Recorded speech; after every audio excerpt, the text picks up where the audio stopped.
द्वितीय विश्व युद्ध, द सेकेंड वर्ल्ड वॉर। विषय प्रवेश, इंट्रोडक्शन। आज हम चर्चा करेंगे द्वितीय विश्व युद्ध के बारे में, एक विस्तृत चर्चा करेंगे। 1 सितंबर 1939 को जर्मनी ने पोलैंड पर आक्रमण कर दिया। इसके साथ ही द्वितीय विश्व युद्ध आरंभ हो गया। इससे कुछ ही दिन पूर्व दो परस्पर विरोधी विचारधाराओं के प्रतीक जर्मनी और सोवियत संघ ने 10 वर्षीय अन आक्रमण समझौते पर हस्ताक्षर किए थे। अन आक्रमण मतलब कोई एक दूसरे पर आक्रमण नहीं करेगा। इस समझौते ने इन दोनों देशों के मध्य पोलैंड के विभाजन का मार्ग प्रशस्त कर दिया था। उस समय तक सोवियत संघ के साथ ब्रिटेन एवं फ्रांस ने सैनिक गठबंधन के सभी प्रयास विफल हो गए थे। वास्तव में न केवल ब्रिटेन और सोवियत संघ में वार्ता चल रही थी, बल्कि जर्मनी तथा ब्रिटेन के मध्य भी गुप्त वार्ता चल रही थी। ये दोनों वार्ताएं ही असफल हो गई और जर्मनी सोवियत समझौते ने अप्रत्याशित समीकरण को जन्म दिया, जिससे पोलैंड पर आक्रमण का मार्ग खुल गया।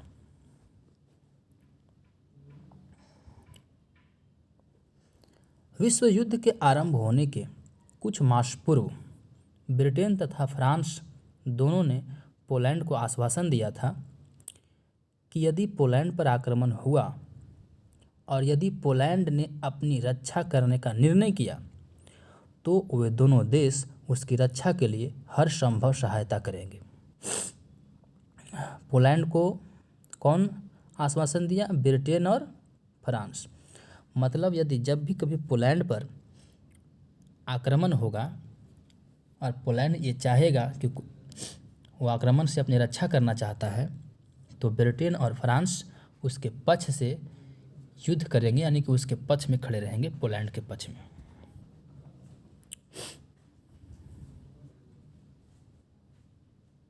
अतः जब युद्ध को टालने और पोलैंड की सुरक्षा के समस्त उपाय विफल हो गए तथा जर्मनी ने 1 सितंबर को युद्ध की घोषणा किए बिना पोलैंड पर आक्रमण कर दिया, तब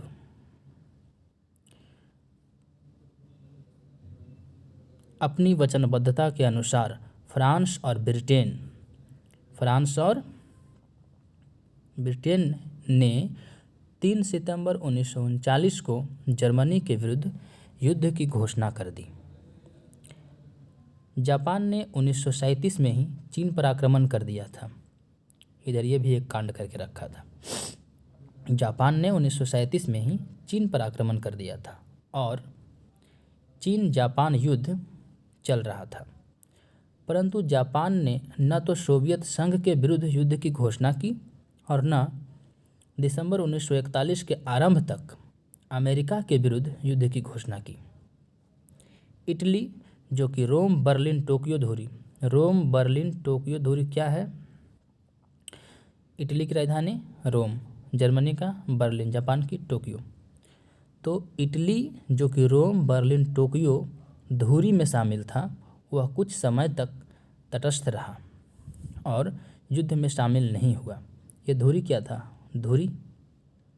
ये धुरी क्या है कि द्वितीय विश्व युद्ध में पूरा विश्व 2 खेमों में बट गया था।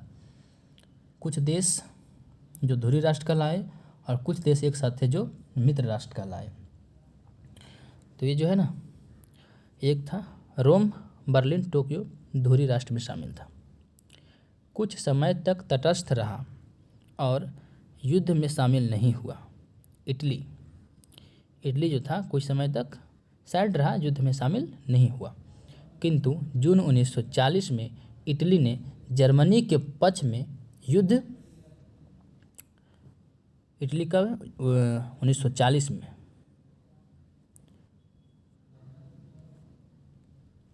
1940 में इटली प्रवेश किया। यूरोप के अनेक देशों को पराजित करने के पश्चात 22 जून 1941 को जर्मनी ने सोवियत संघ पर भी आक्रमण कर दिया। मतलब सारा उत्पात का जड़ कौन था? जर्मनी। यूरोप के बहुत सारे देशों को जब हरा दिया तो 22 जून 1941 को जर्मनी ने सोवियत संघ पर भी आक्रमण कर, सोवियत संघ मतलब रसिया, आक्रमण कर दिया। यह 10 वर्षीय अनाक्रमण संधि की अवहेलना तथा सोवियत संघ के प्रति विश्वासघात था। जो समझौता किया था 10 वर्ष तक कोई किसी पे आक्रमण नहीं करेगा, उसका विश्वासघात था ये, उसको तोड़ दिया था जर्मनी। परंतु जर्मनी तो केवल अवसरवादी रूप से सोवियत संघ का मित्र बन गया था। जैसे ही उसकी सेना अन्य प्रदेशों को विजय कर चुकी, उसने सोवियत संघ पर भी धावा बोल दिया। सोवियत संघ ने आक्रमण होते ही ब्रिटेन इत्यादि मित्र राष्ट्रों से सहायता मांगी। सोवियत संघ ने स्वयं को जापान के विरुद्ध युद्ध से पृथक रखा। सोवियत संघ ने स्वयं को जापान के विरुद्ध युद्ध से अपने आप को अलग रखा। जापान द्वारा 7 सितंबर 1941 को पर्ल हार्बर पर भारी बम वर्षा के परिणाम स्वरूप संयुक्त राज्य अमेरिका भी अपनी तटस्थता त्याग कर, जो तटस्थ था अमेरिका, धुरी राज्यों के विरुद्ध मित्र राष्ट्र के पक्ष से युद्ध में शामिल हो गया। क्या हुआ? जापान जो है 7 दिसंबर 1941 को पर्ल हार्बर, जो कि अमेरिका का एक बहुत ही महत्वपूर्ण बंदरगाह था, वहाँ भारी बम वर्षा करवा दिया, जिसके कारण अमेरिका भी जो है अब तक युद्ध से साइड था, वो मित्र राष्ट्र की ओर से युद्ध में शामिल हो गया। ठीक है। अतः द्वितीय विश्व युद्ध के 2 विरोधी गुटों में प्रमुख भूमिका निभाने वाले थे मित्र राष्ट्र की ओर से कौन था? एलाइज ग्रुप से ब्रिटेन, फ्रांस, अमेरिका, सोवियत संघ तथा भारत उसमें ब्रिटिश साम्राज्य का गुलाम था। ठीक है। भारत सहित ब्रिटिश साम्राज्य के अनेक देश एक ओर, ब्रिटिश साम्राज्य के अंतर्गत जितने भी उस समय उसका गुलाम था देश, वो सारे एक तरफ, और एक और धुरी राष्ट्र की ओर से कौन कौन? इस मित्र राष्ट्र को एलाइज कहा गया और इसको पावर। मित्र राष्ट्र की ओर से कौन कौन? मित्र देश ब्रिटेन, फ्रांस, अमेरिका, सोवियत संघ तथा भारत सहित ब्रिटिश साम्राज्य के अनेक देश एक ओर, तथा धुरी राज्य अर्थात पावर्स की ओर से जर्मनी, इटली तथा जापान दूसरी ओर। युद्ध में अंततः मित्र देशों की विजय हुई। धुरी राज्यों इटली, जर्मनी तथा जापान ने इसी क्रम में आत्मसमर्पण भी किया और उनकी पराजय हुई। पहले इटली आत्मसमर्पण किया, फिर जर्मनी, उसके बाद जापान। ठीक है। हम इसमें सर्वप्रथम युद्ध के लिए उत्तरदायी तत्वों की समीक्षा करेंगे, परंतु अंतर्राष्ट्रीय राजनीति के विद्यार्थियों के रूप में युद्ध के विस्तृत अध्ययन के साथ साथ हमारा संबंध ज़्यादा गहराई से नहीं होना चाहिए। ठीक है। यद्यपि युद्ध का आरंभ पोलैंड पर जर्मन के आक्रमण के साथ ही हुआ था, फिर भी यह निष्कर्ष लगाना गलत होगा कि यही युद्ध का एकमात्र कारण था। पोलैंड संबंधी विवाद तात्कालिक कारण अवश्य था, परंतु द्वितीय विश्व युद्ध के अन्य अनेक गंभीर कारण भी मौजूद थे। यह विश्वास किया जाता है कि वर्साई की संधि, जब प्रथम विश्व युद्ध समाप्त हुआ था, सब कुछ रुक गया था, तो लास्ट में एक संधि हुई थी, वर्साई की संधि, जिसमें बैठक करके सब निर्णय लिया गया कि अब आज के बाद ऐसा आगे कभी इतना विध्वंसकारी युद्ध नहीं होना चाहिए, उस संधि का नाम दिया गया था वर्साय की संधि। वही वर्साय संधि है। यह विश्वास किया जाता है कि वर्साय की संधि में ही द्वितीय विश्व युद्ध के कीटाणु मौजूद थे। वर्साय की संधि ने तो मात्र 20 वर्षों का युद्ध विराम किया था। ठीक है, मात्र 20 वर्ष तक युद्ध को रोक के रख पाया वो बस।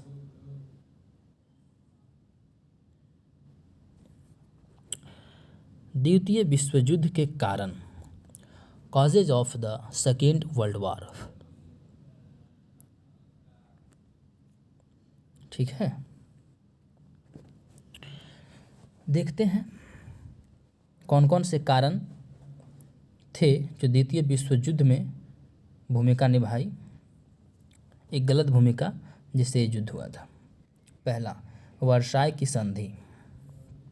पहला, वर्साय की संधि, ट्रीटी ऑफ वर्साय। पेरिस के शांति सम्मेलन 1919 में एक ऐसी आदर्श विश्व व्यवस्था की स्थापना का प्रयास किया गया था जो कि न्याय, शांति और निशस्त्रीकरण पर आधारित होनी थी। निशस्त्रीकरण मतलब अस्त्र शस्त्र को ज़्यादा बढ़ावा नहीं देना। परंतु सम्मेलन में भाग लेने वाले सभी प्रतिनिधि इन उद्देश्यों के प्रति समान रूप से वचनबद्ध नहीं थे। सम्मेलन की मुख्य उपलब्धि अर्थात वर्साय की संधि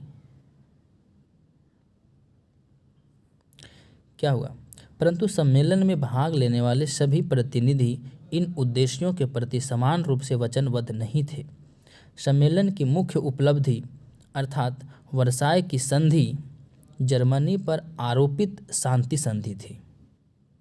ठीक है, जर्मनी को बहुत टॉर्चर किया गया था, उसमें सारा दोष उसी पे मरना चाहते थे लोग, इसीलिए कहा जा रहा है जर्मनी पर आरोपित संधि थी। लगभग आधी शताब्दी पूर्व निरंतर भय और अपमान का जीवन क्या हुआ? लगभग आधी शताब्दी पूर्व प्रशा ने फ्रांस को पराजित करके 1871 में जर्मन साम्राज्य की नींव रखी थी। लगभग आधी शताब्दी पूर्व प्रशा ने फ्रांस को पराजित करके 1871 में जर्मन साम्राज्य की नींव रखी थी। तब से फ्रांस निरंतर भय और अपमान का जीवन व्यतीत कर रहा था। अब प्रथम विश्व युद्ध में जर्मनी की पराजय हो गई तो फ्रांस ने अपने अपमान का बदला लेने का निर्णय किया। पेरिस सम्मेलन में भाग लेने के लिए जर्मन शिष्टमंडल को नगर के बाहर स्थित एक ऐसे होटल में ठहराया गया जिसके चारों ओर कांटेदार तार लगे हुए थे और होटल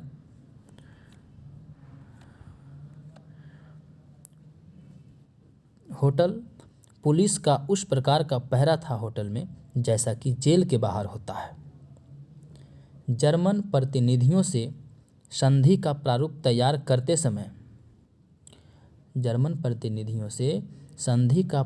तैयार करते समय किसी भी स्तर पर परामर्श नहीं किया गया। संधि दोनों पक्षों की वार्ता पर आधारित नहीं थी। संधि का प्रारूप विजयी मित्र राष्ट्रों ने तैयार किया और जर्मनी से कहा गया कि वह उस प्रारूप पर हस्ताक्षर कर दे, अन्यथा उसके विरुद्ध सैनिक कार्रवाई पुनः आरंभ कर दी जाएगी। जर्मन शिष्टमंडल को सभा कक्ष में केवल 2 बार बुलाया गया। उन्हें बंदियों की भांति भारी सुरक्षा के बीच लाया गया।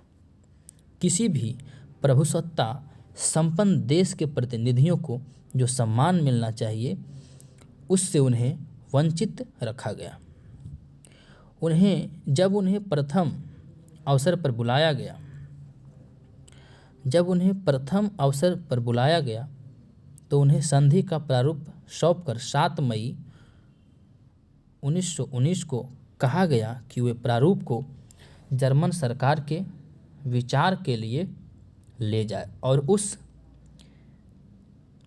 उस सम्मेलन के समक्ष प्रस्तुत कर दिए जाए। जब जर्मन जनता और सरकार को प्रस्तावित संधि के उपबंधों की जानकारी प्राप्त हुई तो उसके विरुद्ध भीषण आक्रोश व्यक्त किया गया।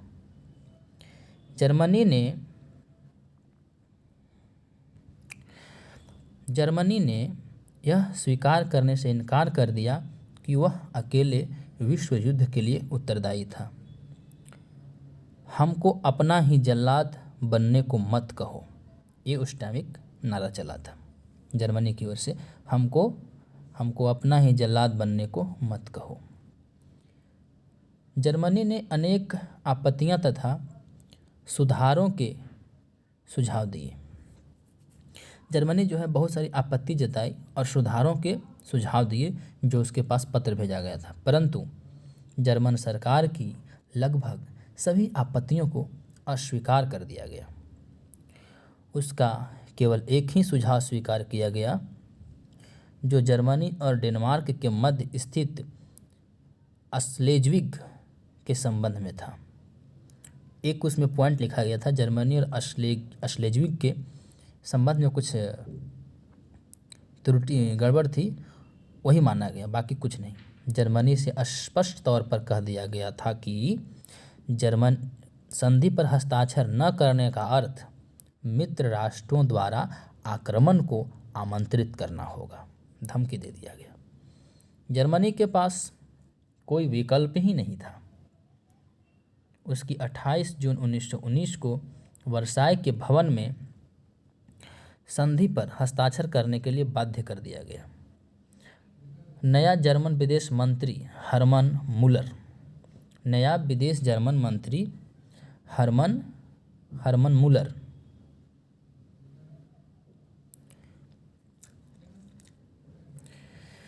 उस समय जर्मन का नया विदेश मंत्री था जिसका नाम था हर्मन मुलर। इस अनुचित एवं औचित्य विहीन संधि पर हस्ताक्षर करते समय बेचारा पीला पड़ गया था और वह बुरी तरह घबराया हुआ था, नर्वस था। जर्मन लोगों ने इस संधि को आरोपित संधि कहा। वे अपने अपमान को सहन न कर पा रहे थे। हस्ताक्षर तो कर दिए, परंतु उन्होंने यह भी निश्चय कर लिया कि वे बदला अवश्य लेंगे। तो सीधे तौर पर अगर कहें तो जो वर्साय की संधि हुई थी पेरिस में, उसी समय दूसरा विश्व युद्ध का जड़ भी जो है कहीं ना कहीं जर्मनी को अपमानित करके सारा दोष जर्मनी पर मढ़ने का जो कोशिश हो रहा था, वहीं पर ये बीज बो दिया गया था। फ्रांस ने तो अपना 50 वर्ष पूर्व का अपमान जो था उसका बदला ले लिया जर्मनी से। जर्मनी को उसके सभी छोटे बड़े उपनिवेश से वंचित कर दिया गया तथा यूरोप में भी उसका क्षेत्रफल काफ़ी कम कर दिया गया। उससे भूमि छीनकर पोलैंड, फ्रांस तथा बेल्जियम इत्यादि का प्रादेशिक विस्तार किया गया। उसकी थल और नौसेना को अत्यधिक छोटा और सीमित कर दिया गया। उसको वायुसेना स्थापित करने से पूर्णरूपेण प्रतिबंधित कर दिया गया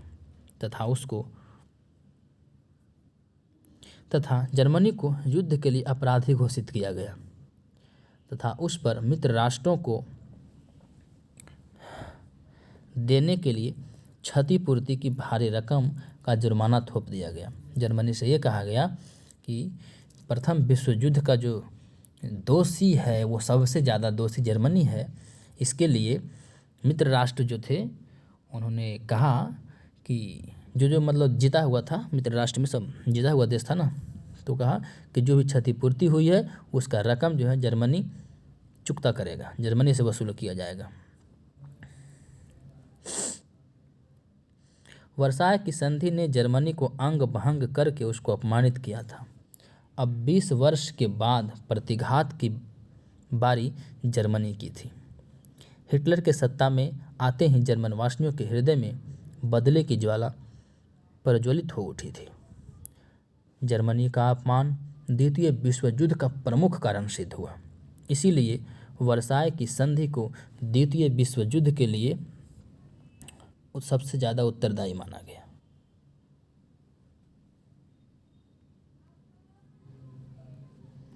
आगे देखते हैं। पहला कारण तो हो गया पेरिस सम्मेलन, वर्साय की संधि। दूसरा कारण देखते हैं।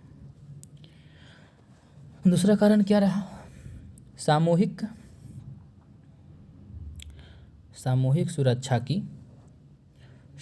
सुरक्षा व्यवस्था की विफलता, failure of collective security system. सामूहिक सुरक्षा व्यवस्था की कल्पना पहली बार विश्व के नेताओं ने 1919 में की थी। इस अवधारणा का लक्ष्य उन देशों को पर्याप्त सहायता उपलब्ध करवाना था जिनके विरुद्ध आक्रमण किया गया हो। इस प्रकार की सहायता तथा सुरक्षा की गारंटी राष्ट्र संघ जैसे अंतर्राष्ट्रीय संगठन के निरीक्षण में सामूहिक रूप से उपलब्ध करवाई जा सकती थी। इस व्यवस्था में लक्ष्य होता है सुरक्षा, साधन और सामूहिक सहायता। इसलिए राष्ट्र संघ की प्रसंविदा में यह व्यवस्था की गई थी कि किसी भी सदस्य देश पर आक्रमण की स्थिति में राष्ट्र संघ के सदस्य सामूहिक कार्यवाही करके आक्रामक को, जो आक्रमण करेगा, उसको दंडित कर सकते थे। सामूहिक कार्यवाही के दो रूप हो सकते थे। सामूहिक कार्यवाही के दो रूप, अगर कोई देश किसी पे आक्रमण करता है, परेशान करता है, तो उसको दो तरह से राष्ट्र संघ सजा दे सकता है। कौन कौन से थे? आक्रामक के विरुद्ध आर्थिक प्रतिबंध लगाना, और दूसरा आक्रमण से पीड़ित देश को सैनिक सहायता देना, या दोनों में से कोई एक कार्यवाही करना। ठीक है। राष्ट्र संघ के जीवन काल में अनुभव किया गया कि जब भी किसी बड़े देश द्वारा छोटे तथा कम शक्तिशाली देश पर आक्रमण किया गया, उस पर कब्जा कर लिया गया, तब राष्ट्र संघ अप्रभावी सिद्ध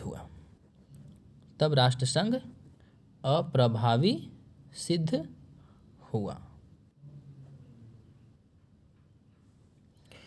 छोटे अथवा कम शक्तिशाली देशों के विवादों को, देखो, जब कोई शक्तिशाली देश किसी छोटे देश को परेशान करता था, उस पर आक्रमण करता था, तो ज़्यादा एक्शन नहीं लिया जाता था। लेकिन जब मामला किसी छोटे देश का होता था तो उसके प्रति कार्यवाही कर दी जाती थी। तो एक राष्ट्र संघ की विफलता थी ये। ठीक है ना।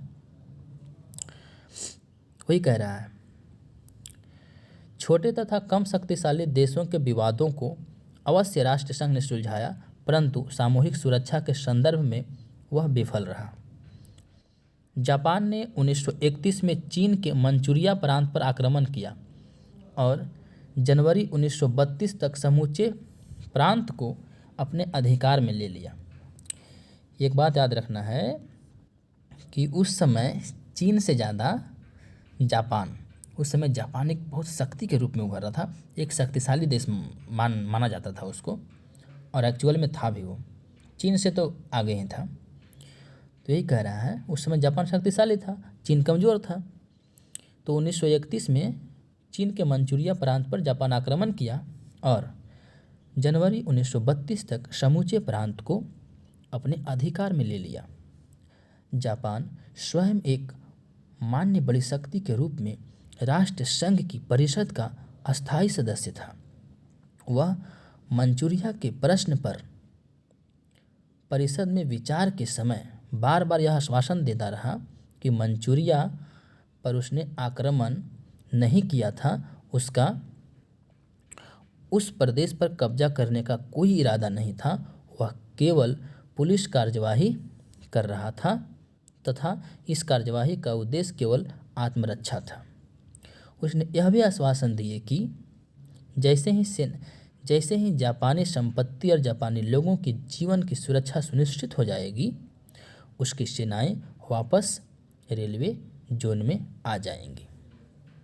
राष्ट्रसंघ ने अपने विभिन्न प्रस्तावों में इन आश्वासनों को सिर्फ दर्ज किया, रिकॉर्ड किया, जबकि जापान अपनी आक्रामक सेनाओं को आगे बढ़ाता गया। चीन की शिकायत को गंभीरता से नहीं लिया गया।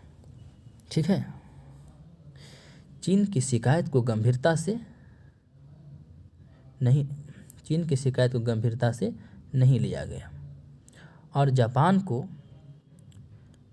आक्रामक घोषित करने का प्रस्ताव तक नहीं किया गया। इस प्रकार जापान ने अपना लक्ष्य प्राप्त कर लिया। उसने विश्व जनमत की चिंता नहीं की तथा राष्ट्रसंघ को कमजोर कर दिया। जापान ने नैतिकता और कानून की अवहेलना करके जीते हुए मंचूरिया प्रांत में एक कठपुतली सरकार की स्थापना कर दी और उसे मांचुकाओ गणराज्य घोषित कर दिया। जब लिटन आयोग की रिपोर्ट के आधार पर राष्ट्रसंघ ने सदस्य राष्ट्रों से आग्रह किया कि वे मांचुकाओ को मान्यता प्रदान न करें, तो इसी बात से असंतुष्ट होकर जापान ने राष्ट्रसंघ की सदस्यता का परित्याग कर दिया, परंतु विजित मंचूरिया का त्याग नहीं किया।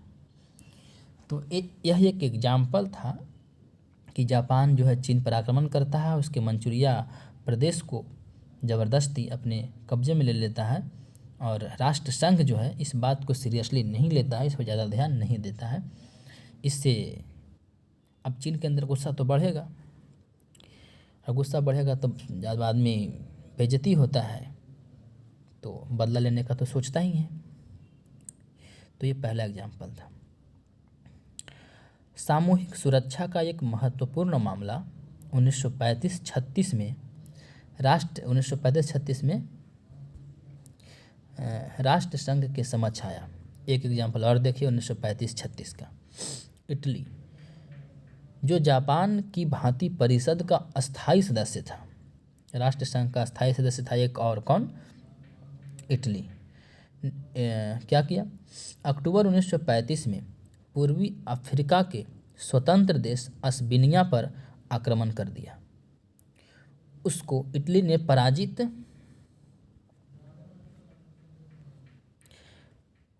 पराजित किया, अस्बिनिया को। ठीक है, अस्बिनिया किसका देश था,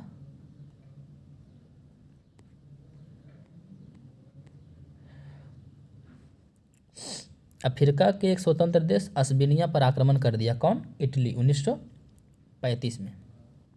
ठीक है ना, आगे किया, आक्रमण किया और 1936 में अपने साम्राज्य में शामिल कर लिया। 35 में आक्रमण किया और 36 में अपने साम्राज्य में शामिल भी कर लिया। इस मामले में राष्ट्रसंघ की भूमिका की विस्तार से समीक्षा की है। राष्ट्रसंघ ने अपने जीवन काल में पहली बार सामूहिक सुरक्षा व्यवस्था के अधीन इटली को आक्रामक घोषित किया तथा उसके विरुद्ध आर्थिक प्रतिबंध लगाने की सिफारिश की, परंतु इसका कोई लाभ नहीं हुआ, क्योंकि इटली के विरुद्ध न तो तेल प्रतिबंध, जो बहुत ज़रूरी था तेल प्रतिबंध लगाना, नहीं लगाया और न ही कोई सैनिक कार्यवाही की गई। ठीक है, एक छोटे राष्ट्र की संप्रभुता का विनाश हो गया तथा राष्ट्रसंघ की सामूहिक सुरक्षा व्यवस्था पूरी तरह से असफल रही। ये हो गया आपका दूसरा एग्जाम्पल, राष्ट्रसंघ की विफलता का। कोई सामूहिक एक मंच तो होना चाहिए था ना उसमें, विश्व लेवल पर, वर्ल्ड लेवल पे, इंटरनेशनल लेवल पे, जो समस्याओं को निपटा सके। कोई किसी पे आक्रमण कर रहा है, उसको अपने साम्राज्य में मिला ले रहा है और एक छोटे छोटे जो देश हैं जो विरोध नहीं कर सकते हैं शक्तिशाली देशों का, वो तो गुलाम बनते जा रहे हैं। उनको तो उनका तो पूरा राष्ट्र ही खत्म हो रहा था। तो ये राष्ट्र संघ इसीलिए बनाया गया था, लेकिन वो ठीक से काम नहीं कर पा रही थी। तो ये दूसरा कारण हुआ।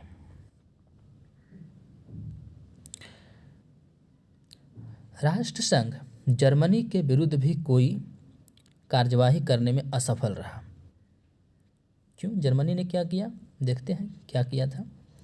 जर्मनी ने 1935 में, ठीक है, जर्मनी 1935 में वर्साय की संधि के सैनिक प्रावधानों का खंडन किया। जर्मनी ने 1935 में वर्साय की संधि के सैनिक प्रावधानों का खंडन किया। 1936 में उसने लोकार्नो संधि का खंडन करके राइनलैंड का पुनः सैन्यकरण किया। मार्च 1938 में उसने ऑस्ट्रिया पर अधिकार करके संधि प्रावधानों के विरुद्ध उसका जर्मन रीख में साम्राज्य में विलय कर लिया तथा 1938-39 में चेकोस्लोवाकिया का विघटन करवाकर 1938-39 में क्या किया, चेकोस्लोवाकिया का विघटन करवाकर उसके कई प्रदेशों पर अपना अधिकार स्थापित किया। इनमें से किसी भी अवसर पर सामूहिक सुरक्षा व्यवस्था के अंतर्गत कोई कार्यवाही नहीं की गई। युद्ध की पूर्व संध्या को अल्बेनिया पर इटली ने कब्जा कर लिया। अल्बेनिया, तब भी राष्ट्रसंघ मौन रहा। इस प्रकार सामूहिक सुरक्षा प्रावधानों को लागू न करके उसकी असफलता के कारण युद्ध का मार्ग प्रशस्त हुआ। अतः सामूहिक सुरक्षा की विफलता भी द्वितीय विश्व युद्ध का एक कारण बनी।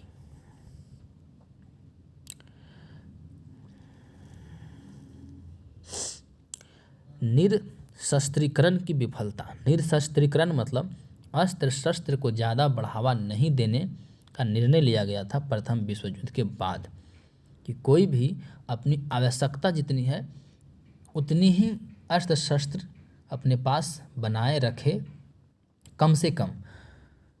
लेकिन उसका भी ठीक से पालन नहीं हुआ और वो कहाँ कहाँ फेल हुआ, इसको हम देखते हैं। पेरिस के शांति सम्मेलन में यह निश्चय किया गया। पेरिस का शांति सम्मेलन मतलब वही वर्साय की संधि।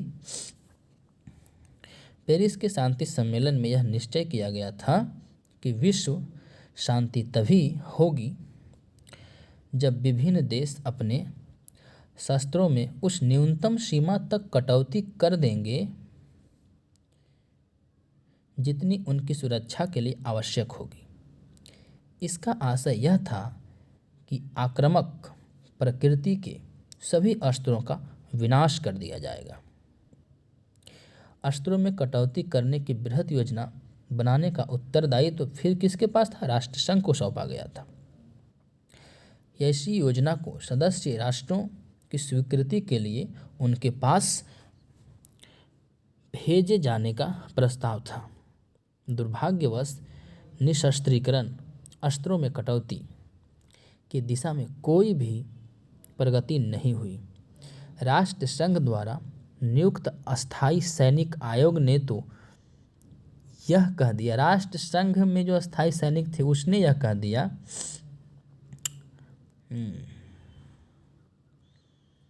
नियुक्त अस्थायी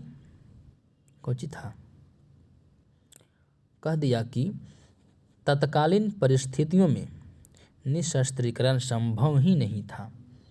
उसके बाद नियुक्त अस्थायी मिश्रित आयोग कोई कार्य नहीं कर सका, क्योंकि फ्रांस ने कहा कि जब तक उसकी सुरक्षा की समुचित व्यवस्था नहीं हो जाती है वह निशस्त्रीकरण कार्य में कोई सहयोग नहीं कर सकता था।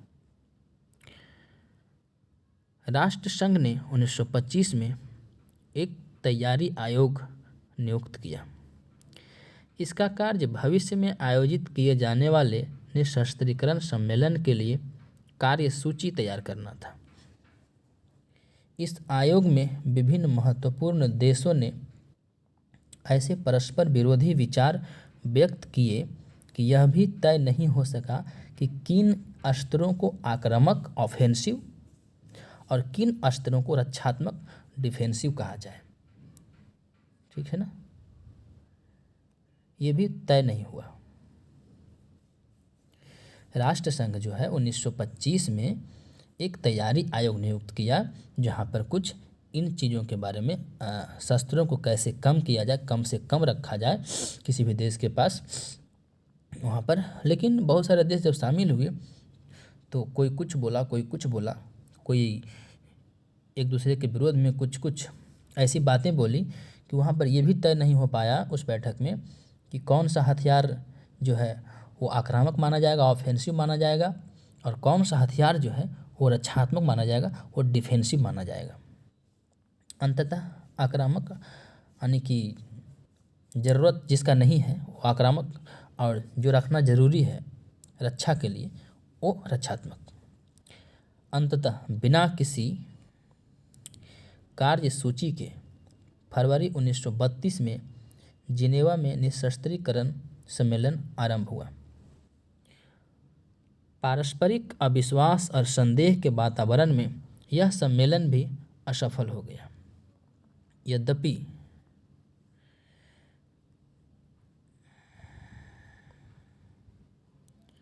यद्यपि संयुक्त राज्य अमेरिका तथा सोवियत संघ जो राष्ट्र संघ के सदस्य नहीं थे, उस समय संयुक्त राज्य अमेरिका तथा सोवियत संघ जो उस समय राष्ट्र संघ के सदस्य नहीं थे, पर आज के टाइम पे 2021 में बात कर रहा हूँ, ये अस्थायी सदस्य हैं,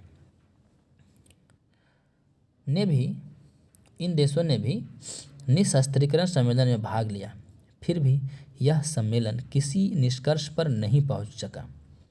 जर्मनी को वर्साय की संधि ने निरस्त्र कर दिया था।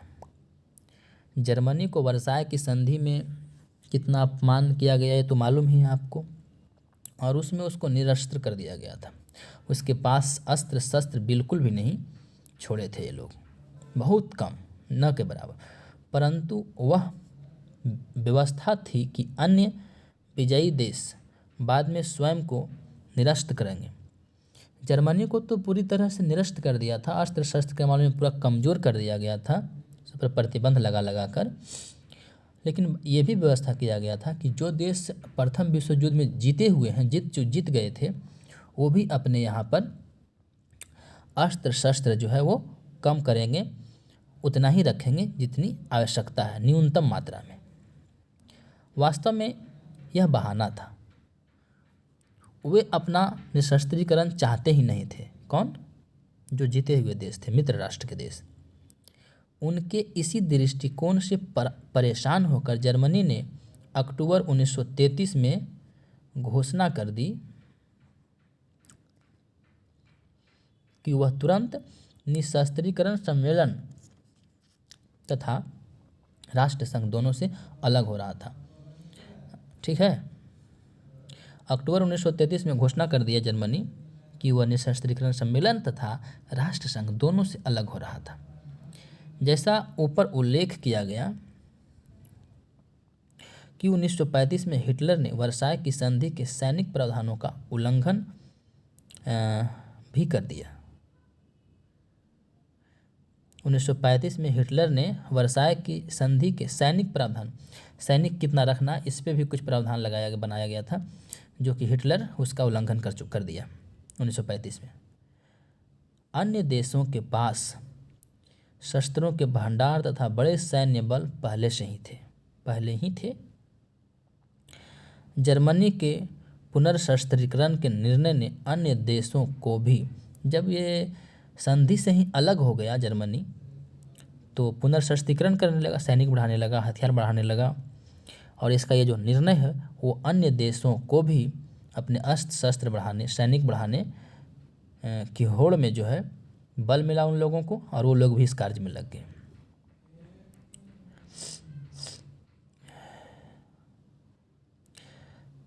शस्त्रों को बढ़ाने की होड़ आरंभ हो गई, जिससे सशस्त्र संघर्ष की संभावना बढ़ा दी। निरशस्त्रीकरण की विफलता भी द्वितीय विश्व युद्ध का एक और कारण सिद्ध हुआ। अब अस्त्र शस्त्र सब देश अपने अपने पास बढ़ा रहे हैं और जब युद्ध होगा तो विनाशकारी ही होगा, और दूसरा विश्व युद्ध विनाशकारी युद्ध ही था, तो वो भी एक कारण रहा, शस्त्रीकरण का बढ़ावा होना। अगला कारण पर बात करते हैं, विश्व आर्थिक संकट। प्रथम विश्व युद्ध के बाद जो विश्व पे आर्थिक संकट हुई थी वह कैसे दूसरे विश्व युद्ध के होने में अपनी भूमिका निभा दी। विश्व आर्थिक संकट, वर्ल्ड इकोनॉमिक क्राइसिस। अमेरिका के वित्तीय संस्थानों के द्वारा 1929 में अचानक यूरोपीय देशों को दिए जाने वाले ऋणों तथा पूंजी निवेश को बंद कर देने के साथ ही विश्व आर्थिक संकट आरंभ हो गया। 1929 में अमेरिका जो यूरोप के देशों को कर्ज दे रहा था, ऋण देता था, पूंजी देता था, निवेश सब बंद कर दिया, जिसके वजह से जो है आर्थिक संकट पैदा होने लगा। यूरोप के अनेक देश, विशेषकर जर्मनी, अमेरिकी धनराशि की सहायता से तेजी से औद्योगिक प्रगति कर रहा था। अचानक वह प्रगति रुक गई। आर्थिक संकट का सबसे गंभीर परिणाम 1930-32 में देखने को मिला, अप्रत्यक्ष रूप से प्रभावित किया देखने को मिला। आर्थिक संकट ने अधिकांश देशों की अर्थव्यवस्थाओं को प्रत्यक्ष अथवा अप्रत्यक्ष रूप से प्रभावित किया।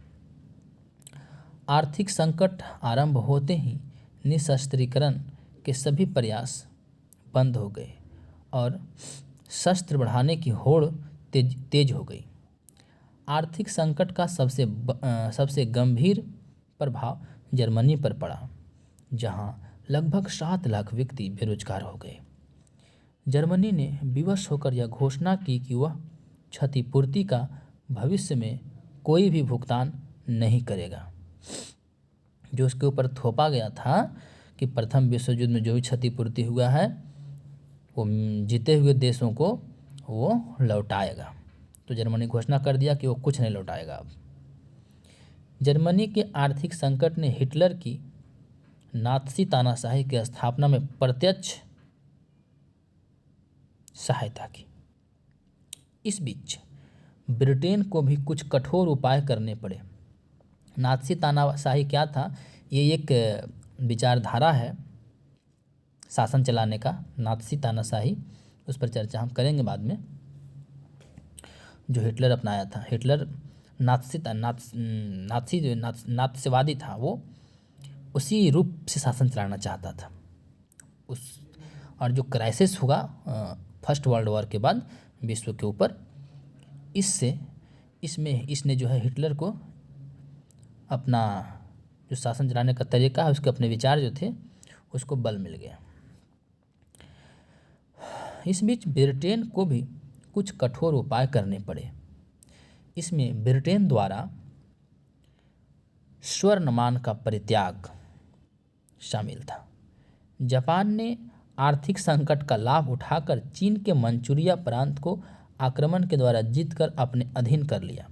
उसने 1932 में मंचूरिया में तथाकथित मांचुकाओ गणराज्य की स्थापना करवा दी। उससे प्रोत्साहित होकर इटली ने 1935 में अबिसिनिया पर आक्रमण कर दिया। इस प्रकार विश्व आर्थिक संकट ने प्रत्यक्ष रूप से जर्मनी, इटली और जापान की आक्रामक फासिस्ट गुटबंदी को प्रोत्साहित किया। फासिस्टवाद जो है, फासिस्टवाद पर भी हम चर्चा करेंगे। फासिस्टवाद भी एक कोई अच्छी चीज़ नहीं थी, एक विचारधारा है शासन चलाने की नीति की, ठीक है। यह गुट निश्चित रूप से विश्व युद्ध का एक प्रथम कारण सिद्ध हुआ। कौन कौन सा गुट? जर्मनी, इटली और जापान, ठीक है। अब आते हैं 5वां कारण पर चर्चा करते हैं। अगला कारण क्या था? रोम बर्लिन टोक्यो धुरी, रोम बर्लिन टोक्यो एक्सिस, ये क्या था? रोम बर्लिन टोक्यो, रोम किसकी राजधानी है? इटली की, बर्लिन जर्मनी की और टोक्यो जापान की। प्रथम विश्व युद्ध की पूर्व संध्या को यूरोप दो विरोधी गुटों में विभाजित था। प्रथम विश्व युद्ध की पूर्व संध्या को, प्रथम विश्व युद्ध समाप्त हुआ, उसके बाद जो है पूरा यूरोप दो गुटों में विभक्त था। लगभग वही प्रक्रिया द्वितीय विश्व युद्ध की पूर्व पीठिका के रूप में भी आरंभ हो गई थी। जैसे प्रथम विश्व युद्ध से पहले पूरा विश्व दो पार्ट में बट गया था, यूरोप कहिए लगभग यूरोप का देश ही शामिल था उसमें, उसी प्रकार दूसरे विश्व युद्ध में भी लगभग वही स्थिति थी कि दो पार्ट में पूरे देश बटे हुए थे, कुछ देशों की एक अलग पार्टी और कुछ देशों की एक अलग पार्टी। जर्मनी, जापान और इटली ने विश्व युद्ध की पूर्व पीठिका के कहाँ थे? लगभग वही प्रक्रिया द्वितीय विश्व युद्ध की पूर्व पीठिका के रूप में भी आरंभ हो गई थी। जर्मनी, जापान और इटली ने 1936-37 में अंतर्राष्ट्रीय साम्यवाद के विरुद्ध समझौता संपन्न किया। यह साम्यवाद के विरोधी फाशिस्ट देशों का गठबंधन था। इटली, जर्मनी और कौन? जापान। यह जो है साम्यवाद के विरुद्ध, साम्यवाद एक अलग विचारधारा है देश चलाने का, फाशिस्टवाद एक अलग विचारधारा है। तो ये जो तीनों गुट थे ये साम्यवाद के विरोधी थे और फाशिस्टवाद के समर्थक थे। उनके गठबंधन को प्रायः रोम बर्लिन टोक्यो धुरी नाम से जाना गया। इसका स्पष्ट लक्ष्य साम्राज्यवादी विस्तार करना था। साम्राज्यवादी विस्तार मतलब आक्रमण करो, क्षेत्र जीतो और उसको अपने में शामिल करो और अपने देश की सीमा को बढ़ाओ। अपने देश या राज्य की सीमा को ज़बरदस्ती किसी भी तरह से बढ़ाना, मेन रूप से आक्रमण करके किसी को जीत करके अपने में मिलाना, ये होता है साम्राज्यवाद बढ़ाना, साम्राज्यवादी विस्तार। इन्होंने युद्ध के गौरव पर बल दिया तथा खुलकर विवादों के शांतिपूर्ण समाधान की निंदा की। देखो फाशिस्टवाद क्या होता है, सोच। इन्होंने युद्ध के गौरव पर बल दिया तथा खुलकर विवादों के शांतिपूर्वक समाधान की निंदा की। उन्होंने पश्चिमी देशों को अपनी साम्राज्यवादी हवस का शिकार बनाया। उनकी सैनिक कार्यवाही तथा उनके द्वारा किए गए आक्रमणों के लिए उन्हें कोई दंड नहीं दिया गया। धुरी राष्ट्रों के व्यवहार से भयभीत ब्रिटेन और फ्रांस एक दूसरे के निकट आ गए। उन्होंने सोवियत संघ के साथ सैनिक गठबंधन करने का असफल प्रयास भी किया। क्या हुआ, जब ये लोग फाशिस्टवादी विचारधारा के साथ आगे बढ़ रहे थे तो ब्रिटेन और फ्रांस जो है वो डरा हुआ था। ब्रिटेन और फ्रांस डरा हुआ था और वो जो है सोवियत संघ रूस के साथ समझौता भी करना चाहा। ठीक है ना, लेकिन वह असफल रहा। क्यों असफल रहा? यद्यपि फ्रांस और सोवियत संघ के मध्य मैत्री संधि विद्यमान थी, फिर भी हिटलर की तुष्टि करने के लिए ब्रिटेन और फ्रांस दोनों ने सोवियत संघ की अवहेलना की। यद्यपि फिर भी जब स्टालिन ने इस बात पर बल दिया कि फाशिस्ट देशों के विरुद्ध उनको एक सैनिक समझौता करना चाहिए, तो पश्चिमी लोकतंत्रों ने विलंब करना आरंभ कर दिया। ठीक है, सोवियत संघ को फ्रांस और ब्रिटेन की मित्रता एवं ईमानदारी पर संदेह हो गया। क्या हुआ? सैनिक समझौता करना चाहिए। हाँ, अब देखिए क्या है, बात चल रहा था रूस का। तो सोवियत संघ रूस को फ्रांस और ब्रिटेन की मित्रता एवं ईमानदारी पर संदेह हो गया, ठीक ना। इस पृष्ठभूमि में उसने जर्मनी के साथ अन आक्रमण समझौता करके पोलैंड, अन आक्रमण समझौता मतलब वो एक दूसरे पर आक्रमण नहीं करेंगे। रूस जो है जर्मनी पर नहीं करेगा और जर्मनी रूस पर नहीं करेगा, बल्कि दोनों एक दूसरे का थोड़ा बहुत सहयोग करेंगे, ठीक है। तो क्या होगा फिर, जो है फ्रांस और ब्रिटेन की मित्रता और ईमानदारी पर रूस को संदेह हो गया, इसलिए उसने जर्मनी के साथ अन आक्रमण समझौता करके पोलैंड पर आक्रमण संभव बना दिया।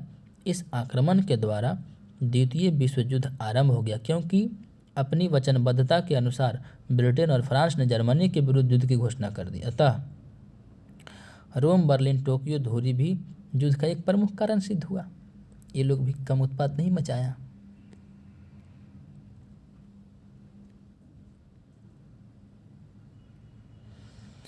राष्ट्रीय अल्पसंख्यकों की समस्या, the problem of national minorities, ये क्या था देखते हैं। प्रथम विश्व युद्ध के पश्चात जो नए राष्ट्रीयताओं के आधार पर जो नए राज्य स्थापित हुए थे, उनमें बड़ी संख्या में राष्ट्रीय अल्पसंख्यक भी थे। अमेरिका के राष्ट्रपति विल्सन ने आत्मनिर्णय की अवधारणा पर बल दिया था। विल्सन,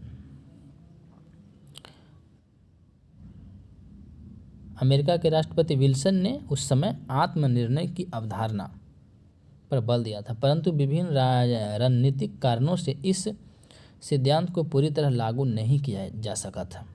उदाहरण के लिए पोलैंड तथा चेकोस्लोवाकिया में बड़ी संख्या में जर्मन लोग अल्पसंख्यकों के रूप में रह गए थे, ठीक है।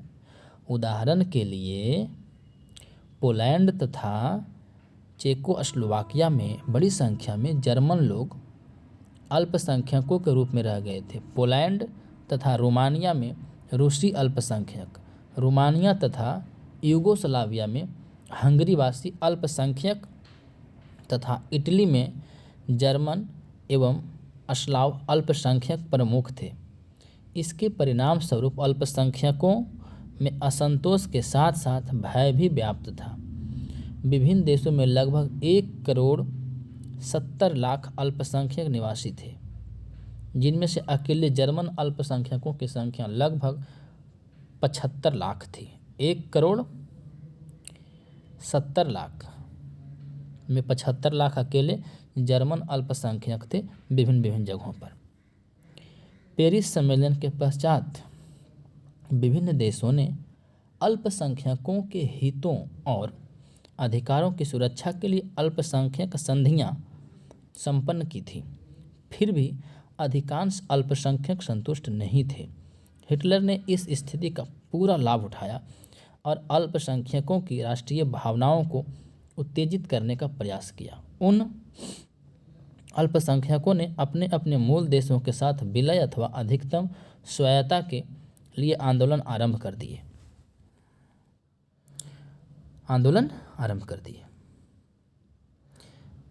हिटलर ने इन उत्तेजित भावनाओं के आधार पर पोलैंड तथा चेकोस्लोवाकिया में जर्मन अल्पसंख्यकों के प्रश्न को लेकर पड़ोसी देशों के विरुद्ध आक्रमण की तैयारी आरंभ कर दी। उसने ऑस्ट्रिया पर अधिकार कर लिया। चेकोस्लोवाकिया आक्रमण की तैयारी आरंभ कर दी। उसने ऑस्ट्रिया पर अधिकार कर लिया और चेकोस्लोवाकिया का अंग भंग कर दिया, मैमेल को अपने कब्जे में ले लिया और अंततः पोलैंड पर आक्रमण कर दिया। इस प्रकार राष्ट्रीय अल्पसंख्यकों का मुद्दा एक प्रमुख कारण बन गया। तो जर्मनी जो है बहुत क्या हुआ कि उस समय प्रथम विश्व युद्ध खत्म होने के बाद बहुत सारे छोटे छोटे जगहों पर विभिन्न देशों के लोग जो थोड़े थोड़े संख्या में रह गए थे और जर्मन जो था, हिटलर जो था उस समय इस बात का फ़ायदा उठाया उनके अंदर देखा कि राष्ट्रीयता की भावना, अपने देश में मिलने की भावना उत्तेजित हो रही है। जैसे इस तरह से समझ लीजिए कि कभी कभी कैसे कश्मीर से मांग उठता है कि पाकिस्तान में उसका विलय होना चाहिए, या तो भारत में विलय होना। जैसे पाकिस्तान में है, वहाँ पे जैसे कश्मीर एक जगह है और वहाँ दो देशों के बीच अक्सर लड़ाई होती रहती है। पाकिस्तान कहता है यह मेरा है और हिंदुस्तान कहता है यह मेरा है, ठीक है। लेकिन वहाँ की जनता की भावना क्या है, इस सेंटिमेंट को अगर समझकर, जैसे मान लो कि वहाँ की जनता के बीच में ये आवाज़ें उठ रही है कि हमें हिंदुस्तान में मिलना है, हमें हिंदुस्तान में मिलना है, तो इस बात का फ़ायदा कौन उठाएगा? हिंदुस्तान उठाएगा, भारत इस बात का फ़ायदा उठाएगा। और अगर विरोधी पक्ष कमज़ोर है तो आक्रमण करके उसको अपने में मिला लेगा। छोड़िए, हटाई जाने दीजिए। जैसे मान लीजिए कि कोई जगह है जहाँ पे दो देशों के लोग वहाँ पे रह रहे हैं और किसी एक देश का लोग वहाँ पे ज़्यादा है और उसमें मांग उठ रही है कि हमको अपने देश में मिलना है, हमको अपने देश में मिलना है। तो उनका जो देश होगा, शक्तिशाली जो देश होगा, वो उस पर हमला कर देगा। हमला करके, ऐसा घटना हो चुका है, बांग्लादेश में हुआ था, पाकिस्तान में हुआ था, यही झगड़ा लगभग कश्मीर में हुआ था, बहुत जगह पे। अब आते हैं अगला कारण पे, तुष्टीकरण की नीति। तुष्टीकरण की नीति क्या थी? नाज़ी फाशिस्ट शक्तियों के तुष्टीकरण की ब्रिटिश विदेश नीति द्वितीय विश्व युद्ध का एक प्रमुख कारण सिद्ध हुई। प्रथम विश्व युद्ध के पश्चात कुछ समय के लिए ब्रिटेन और फ्रांस के मध्य कई मुद्दों पर मतभेद हो गए। ब्रिटिश विदेश नीति का परंपरागत आधार तो शक्ति संतुलन रहा था। ब्रिटेन को यह चिंता हो गई थी कि यदि फ्रांस अत्यधिक शक्तिशाली हो गया, तुष्टीकरण की नीति मतलब हम जलन का भावना, ब्रिटेन को यह चिंता होने लगा था कि यदि फ्रांस अधिक शक्तिशाली हो गया तो पश्चिमी यूरोप का शक्ति संतुलन भंग हो सकता था। इसीलिए वर्साय संधि पर हस्ताक्षर के बाद कुछ वर्ष तक ब्रिटेन ने जर्मनी का पक्ष लेने की चेष्टा की, परंतु जैसे ही हिटलर सत्ता में आया और मुसोलिनी के साथ उसका लोकतंत्र विरोधी गठबंधन मजबूत होने लगा, तो ब्रिटेन जो है डर गया और फ्रांस एक दूसरे के निकट आ गया बहुत तेज़ी के साथ। उस समय फ्रांस को नाज़ी जर्मनी के विरुद्ध, नाज़ीवादी जर्मनी जो था, जर्मनी के विरुद्ध ब्रिटेन का साथ भी चाहिए था। तो जहाँ ज़रूरत है वहाँ पे मित्रता तो जल्दी हो ही जाएगा, हो गया। विरुद्ध ब्रिटेन की मित्रता बहुत आवश्यक थी। 1933 के पश्चात तो फ्रांस ने अपने सभी विदेश नीति संबंधी निर्णय मानो ब्रिटेन पर छोड़ दिए, इतना निर्भर हो गया था, डरा हुआ था जर्मनी से। ब्रिटिश सरकार साम्यवाद के बढ़ते प्रभाव से भी चिंतित थी। ब्रिटेन के लिए न केवल सोवियत संघ की शक्ति को सीमित करना आवश्यक था, वरन फ्रांस तथा स्पेन में गठित वामपंथी जन मोर्चा को तोड़ना भी आवश्यक था। इस उद्देश्य से ब्रिटेन ने हिटलर तथा मुसोलिनी को प्रसन्न करने के लिए तुष्टीकरण की नीति अपनाई। फ्रांस ने भी शीघ्र ही उसी नीति को अपना लिया। तुष्टीकरण का आरंभ तो बाल्डविन ने किया था, परंतु चैम्बरलेन ने उसे गति प्रदान की। अस्बिनिया युद्ध में राष्ट्रसंघ के प्रयासों को समर्थन देते हुए भी ब्रिटेन और फ्रांस मुसोलिनी की भरसक सहायता करते रहे। इटली के विरुद्ध कोई प्रभावी कार्यवाही न करके उन्होंने अस्बिनिया की स्वतंत्रता का बलिदान कर दिया। अब देखिए क्या हुआ। अबिसिनिया के युद्ध में राष्ट्रसंघ के प्रयासों को समर्थन देते हुए भी ब्रिटेन और फ्रांस मुसोलिनी की भरसक सहायता करते रहे, जो कि नहीं करना चाहिए था। इटली के विरुद्ध कोई प्रभावी कार्यवाही न करके उन्होंने अबिसिनिया की स्वतंत्रता का बलिदान कर दिया।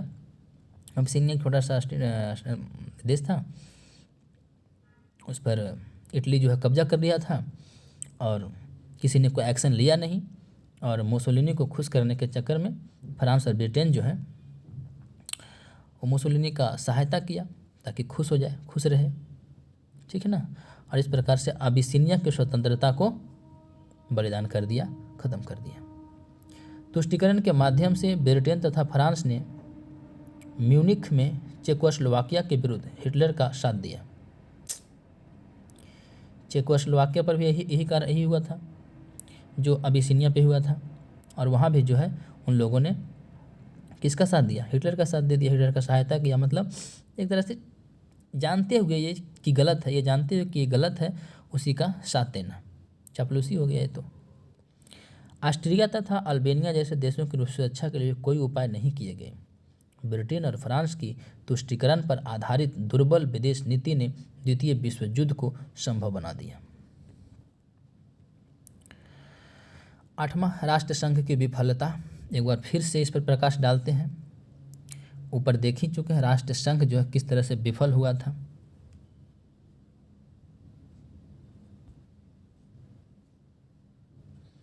ठीक है, आइए राष्ट्रसंघ की विफलता। Failure of league of Nations. 1919 में विश्व शांति की अस्थायी सुरक्षा के हेतु राष्ट्रसंघ की स्थापना की गई थी। यह इस प्रयास में विफल रहा, विशेषकर बड़े शक्तिशाली राष्ट्रों के विरुद्ध छोटे देशों को राष्ट्रसंघ कोई सुरक्षा प्रदान नहीं कर सका। यह विफलता द्वितीय विश्व युद्ध का एक प्रमुख कारण सिद्ध हुआ। राष्ट्रसंघ कभी भी सार्वभौमिक संगठन नहीं बन सका। अमेरिका के राष्ट्रपति, उस टाइम अमेरिका के राष्ट्रपति विल्सन, अमेरिका के राष्ट्रपति विल्सन राष्ट्रसंघ के संस्थापक तथा निरस्त्रीकरण एवं सामूहिक सुरक्षा की अवधारणाओं के प्रधान प्रवर्तक थे। दुर्भाग्यवश स्वयं उन्हीं का देश कभी भी राष्ट्रसंघ का सदस्य नहीं बना। सोचिए, अमेरिका का राष्ट्रपति विल्सन राष्ट्रसंघ के संस्थापक और निरस्त्रीकरण एवं सामूहिक सुरक्षा की अवधारणाओं के प्रधान थे, और दुर्भाग्य देखिए कि उसी का देश अमेरिका है जो है राष्ट्रसंघ का सदस्य नहीं बना था। जर्मनी और साम्यवादी रूस। जर्मनी और साम्यवादी रूस। जर्मनी किस चीज़ को फॉलो कर रहा था? फासिस्टवाद, नात्सवाद, और रूस जो था वो साम्यवाद को मानता था। वही कह रहा है, जर्मनी और साम्यवादी रूस को तो राष्ट्रसंघ की सदस्यता के लिए आमंत्रित ही नहीं किया गया। लोकार्नो संधि के पश्चात जर्मनी 1926 में राष्ट्रसंघ का सदस्य बना। लोकार्नो संधि, टाइम पर जो संधि होते रहता था उसी का एक नाम है लोकार्नो संधि के पश्चात 1926 में राष्ट्रसंघ का सदस्य बना था। परंतु हिटलर के सत्ता में आने के कुछ ही महीने पश्चात 1933 में जर्मनी ने राष्ट्रसंघ की सदस्यता का 1926 में सदस्य बना, जर्मनी राष्ट्रसंघ का बना था। और सत्ता में कौन आया? हिटलर। आने के कुछ महीने पश्चात 1933 में क्या हुआ आगे देखते हैं। सदस्यता का त्याग कर दिया। हिटलर जब आया तो सदस्यता का त्याग कर दिया। सोवियत संघ ने 1934 में राष्ट्रसंघ की सदस्यता प्राप्त की। सोवियत संघ रूस कब प्राप्त किया? 1934 में। परंतु फिनलैंड पर उसके द्वारा किए गए आक्रमण के कारण फिनलैंड पर उसके द्वारा किया आक्रमण 1940 में उसे निष्कासित कर दिया गया। जर्मनी भी सदस्यता लिया, और जब हिटलर आया तो सदस्यता का त्याग कर दिया, बाहर निकल गया। रूस जो है उसको सदस्यता प्राप्त हुआ 1934 में, लेकिन जब फिनलैंड पर रूस आक्रमण किया था जिसके कारण से 1940 में उसे निष्कासित कर दिया गया, राष्ट्रसंघ की सदस्यता रद्द कर दी गई।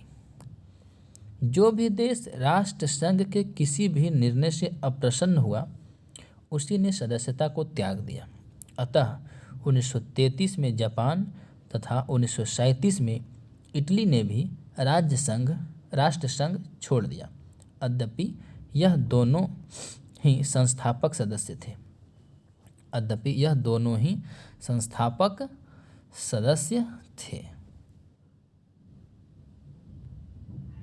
यद्यपि मतलब जबकि राष्ट्र संघ में अनेक दोष थे। प्रथम, उसकी संरचना ही दोषपूर्ण थी। सभी महत्वपूर्ण विषयों पर जो प्रक्रिया संबंधी नहीं होते थे केवल सर्वसम्मति से ही निर्णय किया जा सकता था। यह प्रायः संभव नहीं हो पाता था। दूसरे राष्ट्र पहला हो गया ये वाला, दूसरा है यहाँ पे राष्ट्र संघ के पास अपना कोई सुरक्षा बल भी नहीं था। वह किसी सदस्य देश के विरुद्ध कोई सैनिक कार्रवाई नहीं कर सकता था। राष्ट्रीय संप्रभुता के रहते किसी अंतर्राष्ट्रीय सशस्त्र बल की स्थापना कर सकना असंभव था। तीसरा क्या दोष था राष्ट्र संघ का? राष्ट्र संघ की ओर विभिन्न देशों के दृष्टिकोण में मौलिक भेद थे। सभी प्रमुख एवं शक्तिशाली देश किसी भी एक समय पर राष्ट्रमंडल के सदस्य नहीं थे। अधिकांश देश केवल दिखावे के लिए राष्ट्र संघ के सिद्धांतों के प्रति अपनी सहानुभूति व्यक्त करते थे। उसके आदर्शों में उनकी श्रद्धा नहीं थी। कोई भी देश निरशस्त्रीकरण का ईमानदारी से समर्थन नहीं करता था। परिणाम यह हुआ कि न केवल निरशस्त्रीकरण प्रयास विफल हुए बल्कि राष्ट्र संघ कभी भी प्रभावी संरक्षक नहीं बन सका, जिसके परिणाम स्वरूप तानाशाहों ने विश्व पर युद्ध का आरोपण कर दिया। ठीक है। द्वितीय विश्व युद्ध का अगला कारण क्या रहा? 8 कारणों पर हमने चर्चा कर ली है, ये 9वां कारण है। क्या है? पोलैंड पर जर्मनी का आक्रमण। द्वितीय विश्व युद्ध का तात्कालिक कारण, ठीक है, ये जो है वो तात्कालिक कारण था। उस समय का जो एकदम इंस्टेंट जो रीजन था द्वितीय विश्व युद्ध का वो क्या था? पोलैंड पर जर्मनी का आक्रमण। सितंबर 1939 को किया गया। क्या किया गया? द्वितीय विश्व युद्ध का तात्कालिक कारण पोलैंड के विरुद्ध 1 सितंबर 1939 को किया गया आक्रमण था। जर्मनी किया था।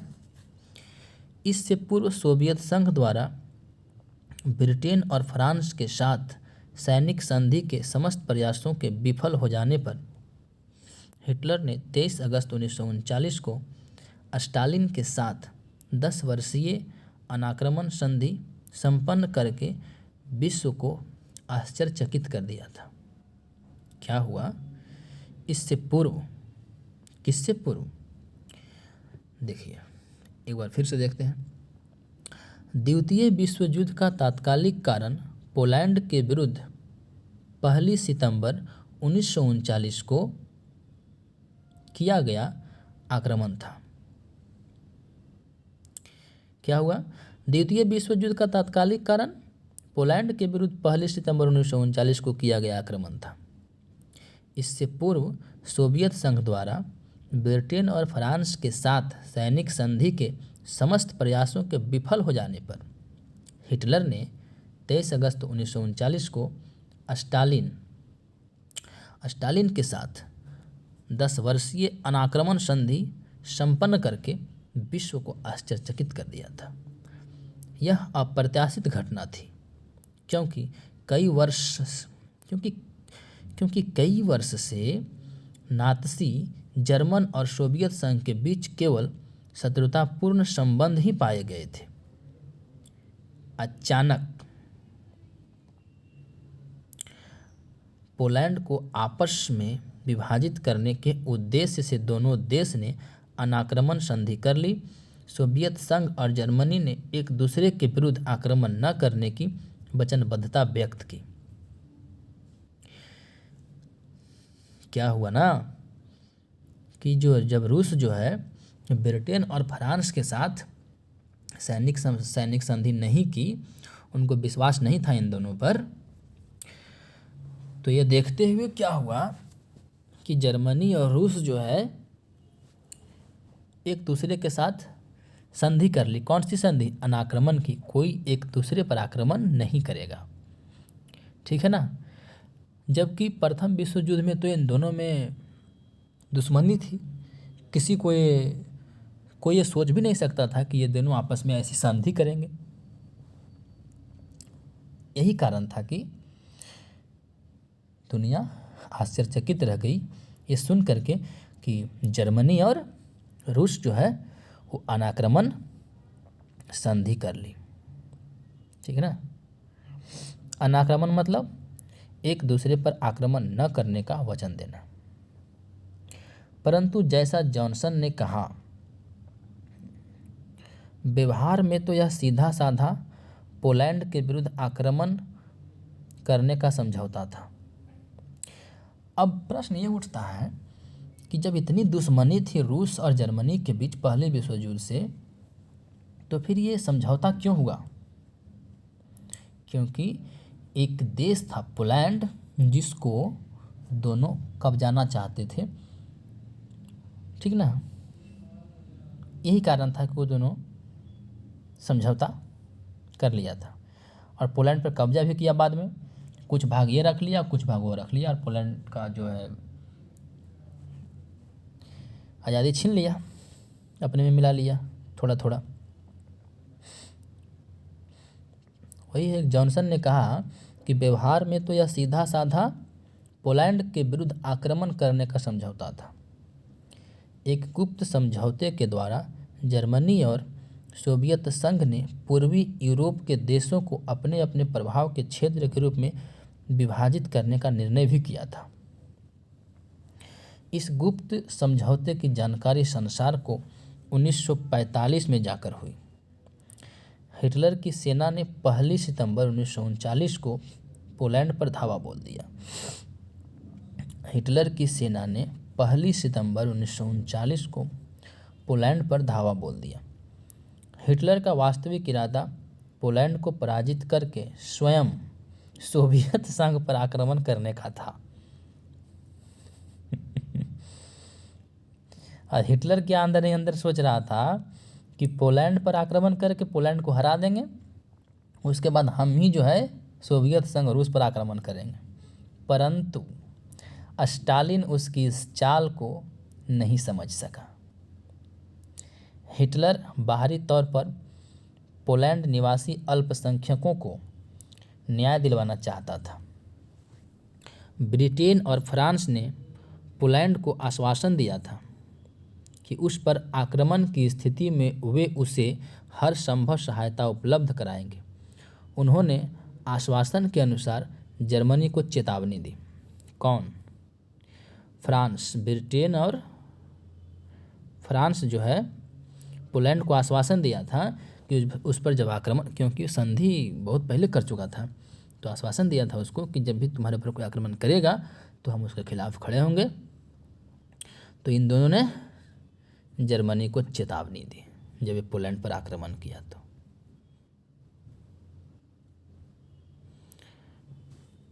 और फिर 3 सितंबर 1939 को पोलैंड के पक्ष में जर्मनी के विरुद्ध युद्ध की औपचारिक घोषणा कर दी, ठीक है। जर्मनी ने पोलैंड पर पश्चिम की ओर से आक्रमण किया और 17-18 सितंबर 1939 को पूर्व की ओर से, दोनों तरफ से आक्रमण किया, पश्चिम और पूर्व की तरफ से।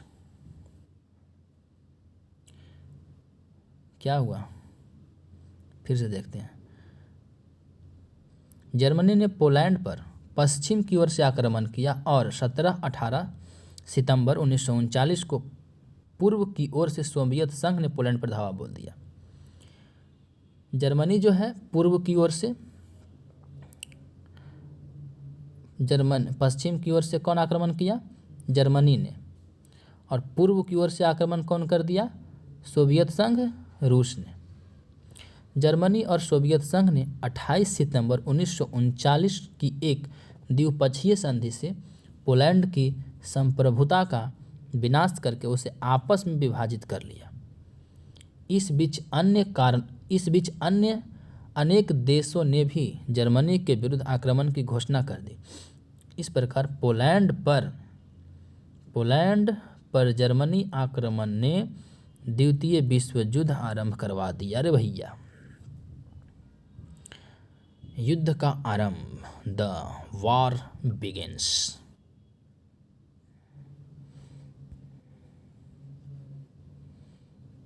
ठीक है, युद्ध का आरंभ, द वॉर बिगिंस। अब देखते हैं, पोलैंड पर जर्मन आक्रमण ने युद्ध का बिगुल बजा दिया था। मेमेल नामक जर्मन नगर को वर्साय की संधि ने जर्मनी से पृथक कर दिया था। वह लिथुएनिया के अधिकार में था। जर्मन सेना ने 23 मार्च 1939 को अचानक मेमेल पर कब्जा कर लिया। इससे पूर्व हिटलर ने लिथुएनिया से मांग की थी कि वह मेमेल को तुरंत वापस लौटा दे। उसी दिन 23 मार्च 1939 की जर्मन विदेश मंत्री रिबेनट्रॉप ने बर्लिन स्थित पोलिश राजदूत को बुलाया, जो शर्तें जर्मनी पोलैंड पर थोपना चाहता था वह राजदूत को स्पष्ट शब्दों में बता दी। विदेश मंत्री ने मांग की कि डैजिंग के स्वतंत्र नगर को, जिसका नात्सीकरण कर दिया गया था, तुरंत जर्मनी की संप्रभुता के अधीन किया जाए। उसी दिन 23 मार्च 1939 को जर्मन विदेश मंत्री रिबेनट्रॉप ने बर्लिन स्थित पोलिश राजदूत को बुलाया और जो शर्तें जर्मनी पोलैंड पर थोपना चाहता था वह राजदूत को स्पष्ट शब्दों में सुना दिया। विदेश मंत्री ने मांग की कि डैजिंग के स्वतंत्र नगर को तुरंत जर्मनी की संप्रभुता के अधीन किया जाए तथा पोलैंड के गलियारे में पूर्वी पर्सा को जर्मनी से जोड़ने के लिए एक राजमार्ग तथा रेल मार्ग की सुविधा प्रदान की जाए। इसका व्यवहार में अर्थ होगा गलियारे के मध्य से कटता हुआ एक पूर्व पश्चिम गलियारा। जिस समय पोलैंड के समक्ष यह मांग पेश की गई उस समय शायद हिटलर ने युद्ध की कल्पना नहीं की थी। उसको आशा थी कि इस बार भी प्रधानमंत्री कौन था, चेम्बरलेन, म्यूनिख समझौते की तरह किसी समझौते के द्वारा जर्मनी की सभी शर्तें पूरी करवा देंगे, परंतु इस बार ब्रिटिश सरकार ने हिटलर की चाल के सामने न झुकने का निर्णय कर लिया था। ब्रिटेन ने अपनी तथाकथित शांति मोर्चा की नीति आरंभ कर दी। अतः 31 मार्च 1939 को प्रधानमंत्री चेम्बरलेन ने किसी भी आक्रमण के विरुद्ध पोलैंड की रक्षा की गारंटी की घोषणा कर दी। प्रधानमंत्री चेम्बरलेन ने कहा, पोलैंड की स्वतंत्रता के लिए संकट उत्पन्न करने वाले किसी भी कार्यवाही की स्थिति में जिसके विरुद्ध पोलिश सरकार अपने राष्ट्रीय बलों का प्रयोग करना आवश्यक समझेगी, ब्रिटेन अपनी सामर्थ्य के अनुसार पोलैंड को हर संभव सहायता देगा। इस प्रकार जब 7 अप्रैल को इटली ने अल्बेनिया पर आक्रमण करके उसको अधीन कर लिया, तब ब्रिटेन ने यही गारंटी ग्रीस तथा रोमानिया को भी दी। फ्रांस ने भी ब्रिटेन के पदचिन्हों पर चलते हुए इन तीनों देशों को इसी प्रकार की गारंटी दी। अतः 27 अप्रैल को ब्रिटेन ने सेना में अनिवार्य भर्ती की घोषणा कर दी।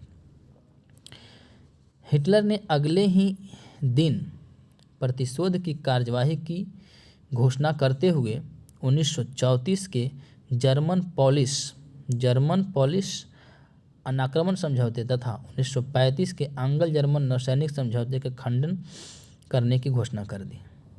हिटलर पूरा पागल ही था।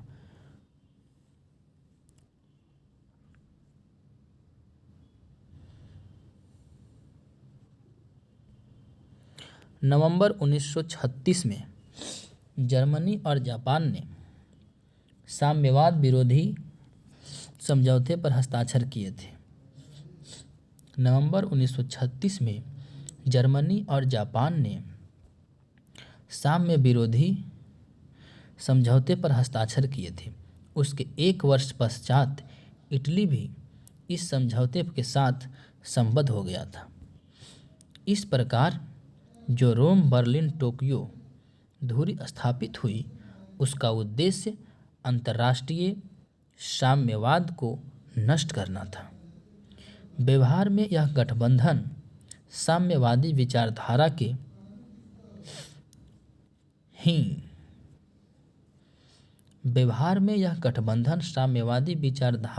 ही नहीं, सोवियत संघ के विरुद्ध भी त्रिकोण समझौता था। जब 1939 में ब्रिटेन ने शांति मोर्चा की स्थापना की बात कही, तब 7 मई 1939 को जर्मनी और इटली ने घोषणा की कि वे धुरी को औपचारिक सैनिक संधि में परिवर्तित कर देंगे। इसको इस्पात का समझौता, पैक्ट ऑफ स्टील कहा गया। दोनों यूरोपीय तानाशाहों ने वचन दिया, जर्मनी और कौन? इटली। दोनों यूरोपीय तानाशाहों ने वचन दिया कि यदि युद्ध हुआ तो वे अंत तक लड़ेंगे, परंतु मुसोलिनी तुरंत किसी युद्ध के लिए तैयार नहीं था।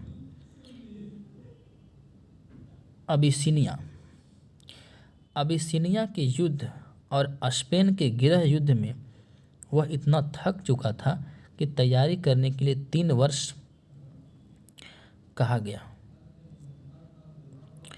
दोनों यूरोपीय तानाशाहों ने वचन दिया कि यदि युद्ध हुआ तो वे अंत तक लड़ेंगे। अच्छा, और स्पेन इतना थक चुका था कि तैयारी के लिए 3 वर्ष का समय चाहता था। हिटलर ने उससे वचन दिया कि 3 वर्ष तक कोई युद्ध नहीं होगा। मुसोलिनी जो है कहाँ थक गया था? अबिसिनिया और स्पेन का गृह युद्ध में थक चुका था, तो 3 वर्ष का टाइम मांगा था और हिटलर ने कहा ठीक है, 3 वर्ष तक कोई युद्ध नहीं होगा। अगस्त 1939 तक हिटलर यह निश्चय कर चुका था कि वह पोलैंड के प्रश्न का अपनी इच्छा अनुसार समाधान करेगा। पोलैंड और डाइजिंग के मध्य एक गंभीर स्थिति उत्पन्न हो गई थी। इसकी पृष्ठभूमि में हिटलर समर्थित डाइजिंग का नात्सी प्रशासन था। जर्मन हस्तक्षेप के कारण ही विवाद ने गंभीर रूप धारण कर लिया था। पोलैंड ने जर्मनी को भविष्य में इस प्रकार के किसी हस्तक्षेप के विरुद्ध चेतावनी दी। पोलैंड ने जर्मनी को भविष्य में इस प्रकार के किसी भी हस्तक्षेप के विरुद्ध चेतावनी दी। उधर ब्रिटेन ने 22 अगस्त को जर्मनी से कहा कि वह तनाव को कम करवाए। प्रधानमंत्री चेम्बरलेन अब तक तुष्टीकरण का भली भांति परित्याग कर चुके थे। उन्होंने हिटलर को चेतावनी देते हुए कहा कि यह आरोप लगाया जाता है कि यदि ब्रिटिश सरकार ने 1914 में अपनी स्थिति अधिक स्पष्ट कर दी होती तो महान विपदा से बचा जा सकता था।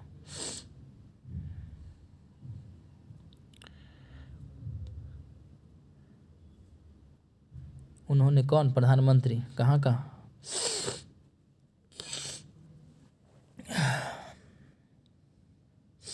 महामहिम की सरकार का यह संकल्प है कि इस अवसर पर ऐसी कोई शोकजनक गलतफहमी नहीं होगी। चेम्बरलेन ने कहा कि यदि एक बार युद्ध आरंभ हो गया तो इसे समाप्त करना कठिन हो जाएगा। हिटलर ने हिटलर ने करारा जवाब देते हुए कहा कि यदि जर्मन पर इंग्लैंड ने आक्रमण किया तो वह उसे भली भांति तैयार और दृढ़ संकल्प पाएगा। कह दिया कि यदि इंग्लैंड जर्मनी पर आक्रमण करेगा तो भली भांति तैयार और दृढ़ संकल्प ही पाएगा, मतलब हम तैयार बैठे हुए हैं, तू करो। करारा जवाब दे दिया उसको जब वो बोला।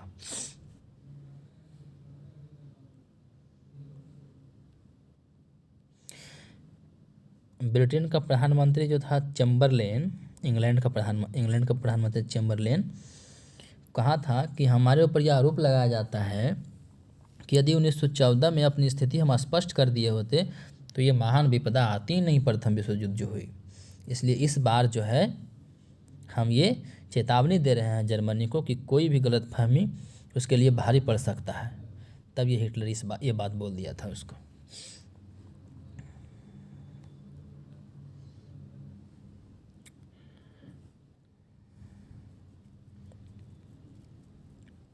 ठीक है। 25 अगस्त को हिटलर ने समझौते की भाषा बोलते हुए कहा कि यदि एक बार पॉलिश गलियारे और डैजिंग की समस्याओं का समाधान हो गया तो वह स्वयं ब्रिटेन तथा फ्रांस और जर्मनी के मध्य प्रत्यक्ष बातचीत से इन समस्याओं का समाधान किया जाए। इस बीच सोवियत जर्मन अनाक्रमण समझौता संपन्न हो चुका था। अतः अपनी निश्चित योजना के अनुसार हिटलर युद्ध के लिए तत्पर था। फिर भी उसने यह दिखावे की चेष्टा की कि वह बातचीत के लिए तैयार था। यद्यपि वह इस विषय में निष्कपट नहीं था, कपटी था। जर्मनी ने 29 अगस्त 1939 को बर्लिन स्थित ब्रिटिश राजदूत से कहा कि ब्रिटेन यह सुनिश्चित करे कि अगले दिन पोलैंड का उच्च स्तरीय शिष्टमंडल बर्लिन पहुंचे। उसको पॉलिश जर्मन समस्या पर न केवल जर्मनी के साथ विचार विमर्श करने का पूर्ण अधिकार प्राप्त हो गया, बल्कि उसे जर्मनी के साथ समझौते पर हस्ताक्षर करने का भी अधिकार प्राप्त हो।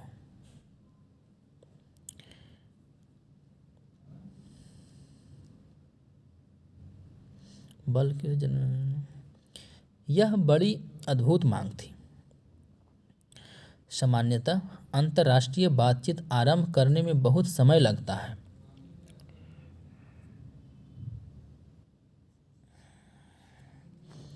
प्रायः किसी भी प्रश्न पर बातचीत के लिए दूसरे देश की सरकार को निमंत्रण देने से पूर्व राजनयिक माध्यम से औपचारिक प्रस्ताव भेजे जाते हैं। जर्मनी ने ऐसा कुछ भी नहीं किया। इससे स्पष्ट है कि जर्मनी का शांतिपूर्ण समाधान तलाश करने का कोई विचार नहीं था। एक ही दिन में अर्थात 30 अगस्त को पोलैंड का शिष्टमंडल जर्मनी नहीं पहुंच सकता था। अतः जर्मनी ने बातचीत के सभी द्वार बंद करके रखे थे। हिटलर यह निश्चय कर चुका था कि जर्मन सेना 1 सितंबर को पोलैंड पर आक्रमण करेगी। अतः जर्मन सरकार ने बर्लिन और पोलिश राजधानी वार्सा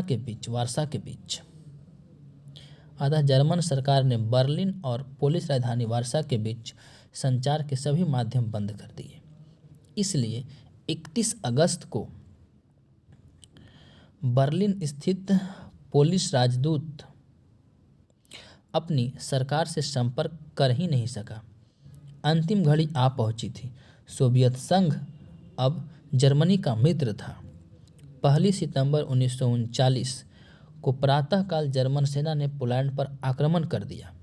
उसी रात ब्रिटेन और फ्रांस ने जर्मनी को चेतावनी देते हुए कहा कि यदि उसने तुरंत अपनी सेना को पोलैंड से वापस लौटने का आदेश नहीं दिया तो वे दोनों देश पोलैंड के प्रति अपनी वचनबद्धता निभाएंगे। मुसोलिनी ने युद्ध टालने का एक अंतिम क्षण प्रयास किया। मुसोलिनी ने युद्ध टालने का एक अंतिम क्षण प्रयास किया। उसने सुझाव दिया कि म्यूनिख जैसा एक सम्मेलन बुलाया जाए जिसमें ब्रिटेन, फ्रांस, इटली तथा जर्मनी के प्रतिनिधि शामिल हों। हिटलर ने सम्मेलन का प्रस्ताव तो स्वीकार किया, परंतु वह पोलैंड से अपने सैनिक वापस बुलाने के लिए तैयार नहीं था। ब्रिटेन ने यह स्पष्ट कर दिया था कि वह प्रस्ताव सम्मेलन में इस शर्त पर भाग लेगा कि जर्मनी पोलैंड से अपनी सेना वापस बुला ले। जर्मनी ने यह शर्त नहीं मानी। इसीलिए ब्रिटेन और फ्रांस ने 3 सितंबर 1939 को जर्मनी के विरुद्ध युद्ध की घोषणा कर दी। हमने ऊपर उल्लेख किया कि 17-18 सितंबर को सोवियत संघ ने भी पूर्वी पोलैंड पर धावा बोल दिया, किंतु कुछ समय तक न तो इटली युद्ध में शामिल हुआ और न संयुक्त राज्य अमेरिका ने अपनी तटस्थता छोड़ी। इस बीच ब्रिटेन तथा अन्य मित्र राष्ट्र जर्मनी के विरुद्ध संघर्षरत तो थे। इस बीच ब्रिटेन तथा अन्य मित्र राष्ट्र जर्मनी के विरुद्ध संघर्षरत तो थे, साथ ही समस्या के समाधान के प्रयास भी चल रहे थे। जर्मनी तो एक महायुद्ध के लिए तड़प रहा था। हिटलर ने 23 नवंबर को अपने वरिष्ठ सैनिक अधिकारियों से कहा, समझौते की सभी आशाएं बचकाना है। विजय होगी या पराजय, यद्यपि संसार हमसे घृणा करता है। मैंने तो जर्मन लोगों को महान ऊंचाइयों पर पहुंचा दिया है।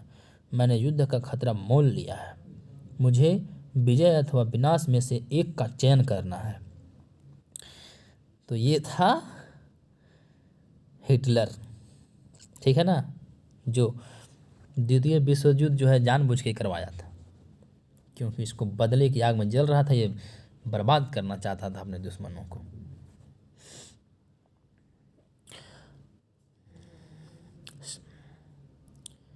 संयुक्त राज्य अमेरिका तथा सोवियत संघ मित्र राष्ट्रों के साथ संयुक्त राज्य अमेरिका तथा सोवियत संघ मित्र राष्ट्रों के साथ अब क्या हुआ, आगे देखते हैं। यहाँ से जब एंट्री लेता है कौन, संयुक्त राज्य अमेरिका और सोवियत संघ रूस जो है मित्र राष्ट्र के साथ हो जाते हैं। USA and USSR becomes allies. जिस समय द्वितीय विश्व युद्ध आरंभ हुआ, जर्मनी तथा सोवियत संघ एक दूसरे के मित्र थे, परंतु सोवियत जर्मन समझौते से मुसोलिनी प्रसन्न नहीं था। इटली जून 1940 तक युद्ध में शामिल नहीं हुआ। जून 1940 में फ्रांस पराजित होकर आत्मसमर्पण की स्थिति में पहुंच गया था। उस समय इटली ने जर्मनी के पक्ष में फ्रांस तथा अन्य मित्र राष्ट्रों के विरुद्ध युद्ध की घोषणा दी। क्या हुआ, इटली 1940 तक युद्ध में शामिल नहीं हुआ। जून 1940 में फ्रांस पराजित होकर आत्मसमर्पण की स्थिति में पहुंच गया था। उस समय इटली ने जर्मनी के पक्ष में फ्रांस तथा अन्य मित्र राष्ट्रों के विरुद्ध युद्ध की घोषणा कर दी। सोवियत संघ औपचारिक रूप से युद्ध में शामिल नहीं हुआ था, परंतु पोलैंड पर आक्रमण करके उसने जर्मनी का साथ अवश्य दिया था। उसके पश्चात सोवियत संघ ने फिनलैंड पर आक्रमण किया। उसके लिए उसे राष्ट्र संघ से निष्कासित कर दिया गया। स्टालिन बराबर हिटलर की ईमानदारी में विश्वास करता रहा। जब हिटलर ने यूरोप के पड़ोसी देशों को पराजित कर दिया, तब उसने 22 जून 1941 को सोवियत संघ पर आक्रमण करके स्टालिन को चकित कर दिया। इस बीच स्टालिन ने तीनों पड़ोसी बाल्टिक राज्यों लैटविया, लिथुएनिया और एस्टोनिया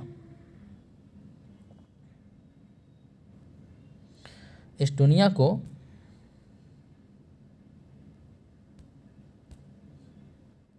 कौन कौन इस बीच स्टालिन ने तीनों पड़ोसी बाल्टिक राज्यों लैटविया, लिथुएनिया और एस्टोनिया को आतंकित करके सोवियत संघ में विलय के लिए सहमत करवा लिया था।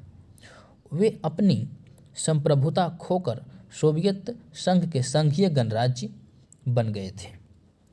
स्टालिन ने उन्हें आतंकित और भयभीत करने के लिए कहा था कि यदि वे सोवियत संघ में शामिल नहीं हुए तो जर्मनी उनका विनाश कर देगा। सोवियत संघ ने रोमानिया को भयभीत करके उससे बैसेरेबिया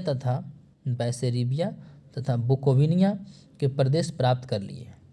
इस प्रकार 1941 के मध्य तक सोवियत संघ युद्ध में शामिल हुए बिना अपने प्रदेश का विस्तार करता रहा था।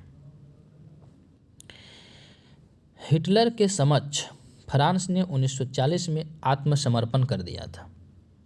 फ्रांस जो है आत्मसमर्पण कर दिया था।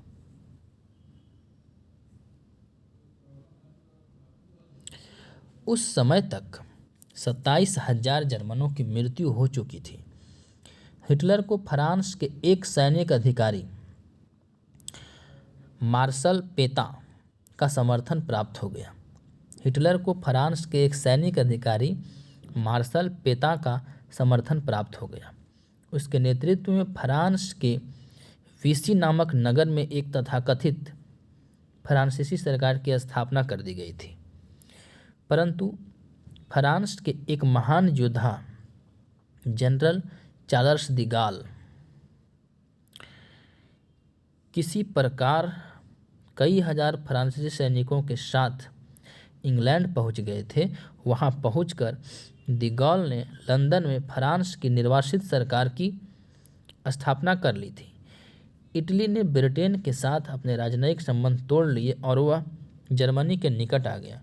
परंतु स्पेन के मामले में हिटलर को सफलता नहीं मिली। स्पेन के नए फासिस्ट शासक जनरल फ्रांको ने निश्चय कर लिया था कि उसका देश तटस्थ रहेगा, अतः स्पेन युद्ध में शामिल नहीं हुआ। फ्रांको ने इस युद्ध को सर्वोच्च बुराई की संज्ञा दी, क्योंकि हिटलर ने स्टालिन के सहयोग से युद्ध आरंभ किया था। स्पेन युद्ध की पूरी अवधि में तटस्थ बना रहा।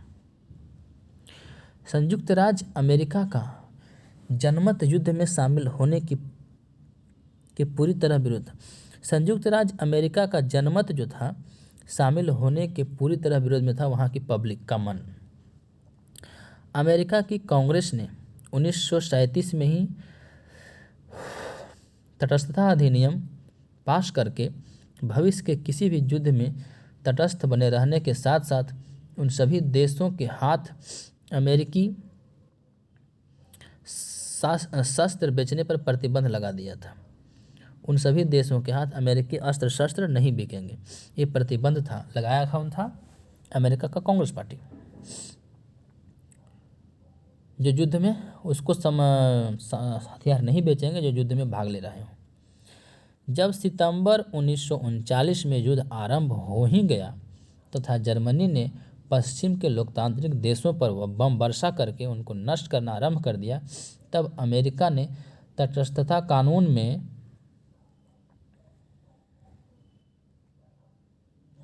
ढील देनी शुरू की। हिटलर जिस तेजी से विजय की ओर बढ़ रहा था उससे अमेरिकी जनता भयभीत हो उठी थी। परिणाम स्वरूप अमेरिका की कांग्रेस ने नवंबर 1939 में नगद भुगतान करो और ले जाओ कानून पारित किया। इसके अनुसार युद्ध में शामिल कोई भी देश अमेरिका से नगद भुगतान करके युद्ध की सामग्री खरीद सकता था। यदि वह उस सामग्री को अपने ही जहाज़ों में अपने देश को ले जाए अपना जहाज़ नहीं देगा, अपना ही खरीदो और अपना जहाज़ में ले जाओ। स्वाभाविक था कि सुविधा का लाभ ब्रिटेन इत्यादि लोकतांत्रिक देश ही उठाने वाले थे। कुछ समय पश्चात कांग्रेस ने एक कानून बनाकर यह प्रावधान किया कि शांति काल में भी लोगों को सेना में शामिल होने के लिए विवश किया जा सकता था। कुछ समय पश्चात कांग्रेस ने एक कानून बनाकर यह प्रावधान किया कि शांति काल में भी लोगों को सेना में शामिल होने के लिए विवश किया जा सकता था। अंत में जब युद्ध अत्यंत गंभीर स्थिति में पहुंच गया, तब मार्च 1941 में उधार पट्टा कानून पारित करके राष्ट्रपति को यह अधिकार दिया गया कि वह रक्षा संबंधी किसी भी सामग्री को बेच सकता था, विनिमय कर सकता था, उधार दे सकता था या पट्टे किराए पर दे सकता था या फिर किसी अन्य प्रकार से उनको दे सकता था। इस प्रकार अमेरिका ने ब्रिटेन तथा चीन जैसे अपने मित्रों को उधार पट्टे के अधीन युद्ध सामग्री की आपूर्ति करवानी आरंभ कर दी। 3 माह पश्चात जब सोवियत संघ पर जर्मनी ने आक्रमण कर दिया, तब उसे भी उधार पट्टा कानून के अंतर्गत सहायता उपलब्ध कराई गई। 3 माह पश्चात, ये तो साला जर्मनी गलत किया था, विश्वासघात किया था। मकसद ही उसका वही था। सोवियत संघ जो है ये भूल में बैठा हुआ था, इस पे भी आक्रमण कर दिया वो। चीन तथा अन्य प्रशांत महासागर के क्षेत्रों के संबंध में जापान के साथ अमेरिका के संबंध तेजी से बिगड़ रहे थे। चीन तथा अन्य प्रशांत महासागर के क्षेत्रों के संबंध में जापान के साथ अमेरिका के संबंध तेजी से बिगड़ रहे थे। हिटलर द्वारा सोवियत जर्मन अनाक्रमण समझौते की योजना हिटलर द्वारा सोवियत जर्मन अनाक्रमण समझौते की योजना सोवियत संघ को अपनी वास्तविक आकांक्षा से अनभिज्ञ अंधकार में रखने के उद्देश्य से बनाई गई थी। जैसे ही जर्मनी ने ब्रिटेन के अतिरिक्त अपने शत्रुओं को पराजित कर दिया, वैसे ही हिटलर ने सोवियत संघ पर चढ़ाई करने की योजना बनानी आरंभ कर दी। परंतु स्टालिन बेचारा ये बात मान ही नहीं रहा था।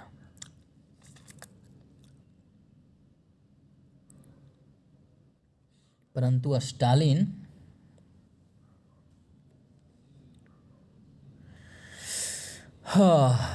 स्टालिन इस बात को स्वीकार करने को तैयार नहीं था कि जर्मनी सोवियत संघ पर आक्रमण करने वाला था।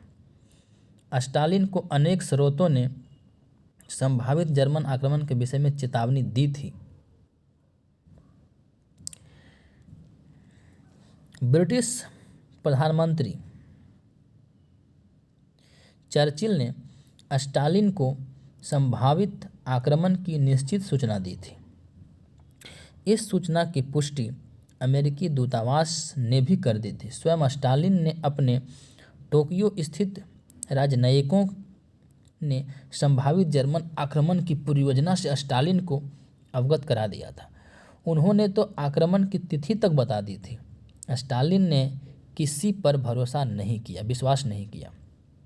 अंततः जर्मन तानाशाह ने स्टालिन को मूर्ख बना दिया। जर्मन तानाशाह ने स्टालिन को मूर्ख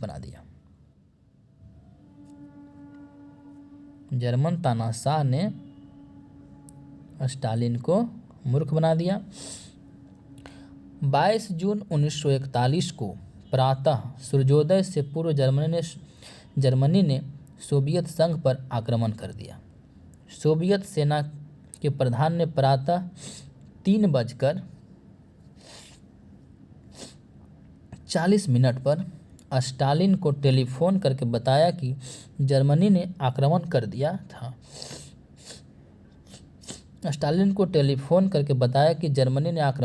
था। स्टालिन आश्चर्यचकित रह गया।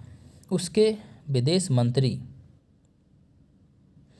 मोलोतोव ने जर्मन राजदूत से नम्रता से पूछा कि क्या हमने सचमुच ऐसा कुछ किया था। कि हम पर आक्रमण किया जाए। उसी दिन मध्याह्न तक लगभग 1200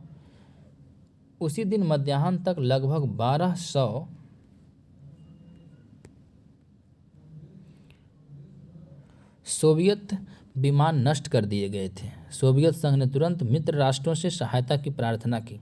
ब्रिटेन ने सोवियत संघ को मित्र राष्ट्रों के खेमे में शामिल कर लिया। जुलाई 1941 में ब्रिटेन तथा सोवियत संघ ने एक सैनिक समझौते पर हस्ताक्षर किए।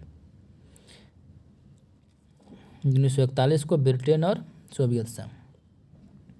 जर्मन आक्रामकों ने 1941 में ही लगभग 5 लाख सोवियत यहूदियों की हत्या कर दी। जुलाई 1941 में ही सोवियत जनता को यह अनुभव होने लगा कि इस युद्ध में उनका सर्वनाश हो जाने वाला था। लगभग 6 मास के भीषण युद्ध के पश्चात दिसंबर 1941 तक जर्मनी ने सोवियत संघ की लगभग 5 लाख वर्ग मील भूमि पर कब्जा कर लिया था। जहां यूरोप में सोवियत संघ एक भयानक युद्ध का सामना कर रहा था, वहीं दिसंबर 1941 में अमेरिका को भी युद्ध में धकेल दिया गया। जापान के साथ अमेरिका के संबंध कभी भी सौहार्दपूर्ण नहीं थे।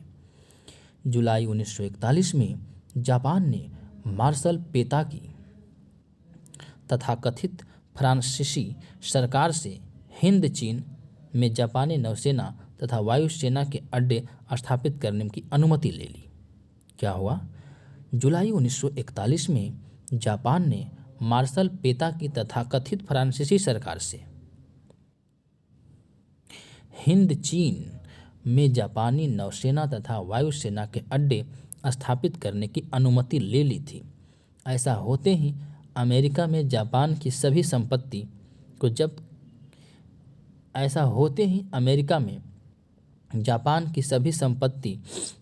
को जब्त कर लिया गया। अगस्त 1941 में संयुक्त राज्य अमेरिका ने घोषणा की कि यदि जापान ने थाईलैंड के विरुद्ध कोई भी कार्यवाही की तो अमेरिका इसको गंभीरता से देखेगा। सितंबर में राष्ट्रपति रूजवेल्ट तथा जापानी प्रधानमंत्री कोनोए की बैठक में समझौते के असफल प्रयत्न किए गए। सितंबर में राष्ट्रपति रूजवेल्ट अमेरिका जापानी प्रधानमंत्री कोनोए की बैठक में समझौते के असफल प्रयत्न किए गए। अक्टूबर में कोनोए के त्यागपत्र देने पर जनरल तोजो जापान के नए प्रधानमंत्री बने।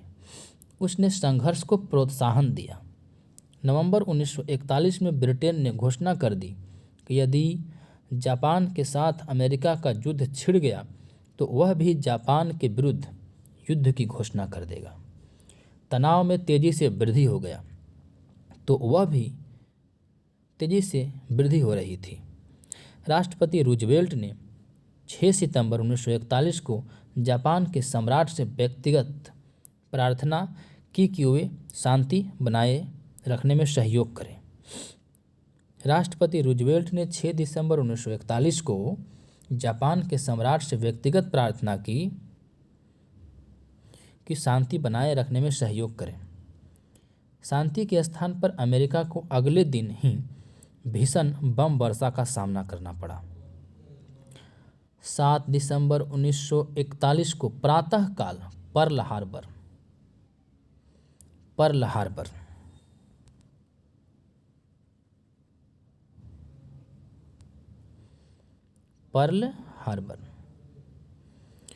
7 दिसंबर 1941 को प्रातःकाल पर्ल हार्बर हवाई द्वीप समूह स्थित अमेरिकी नौसैनिक बेड़े पर जापानी वायुसेना ने भारी बम वर्षा कर दी।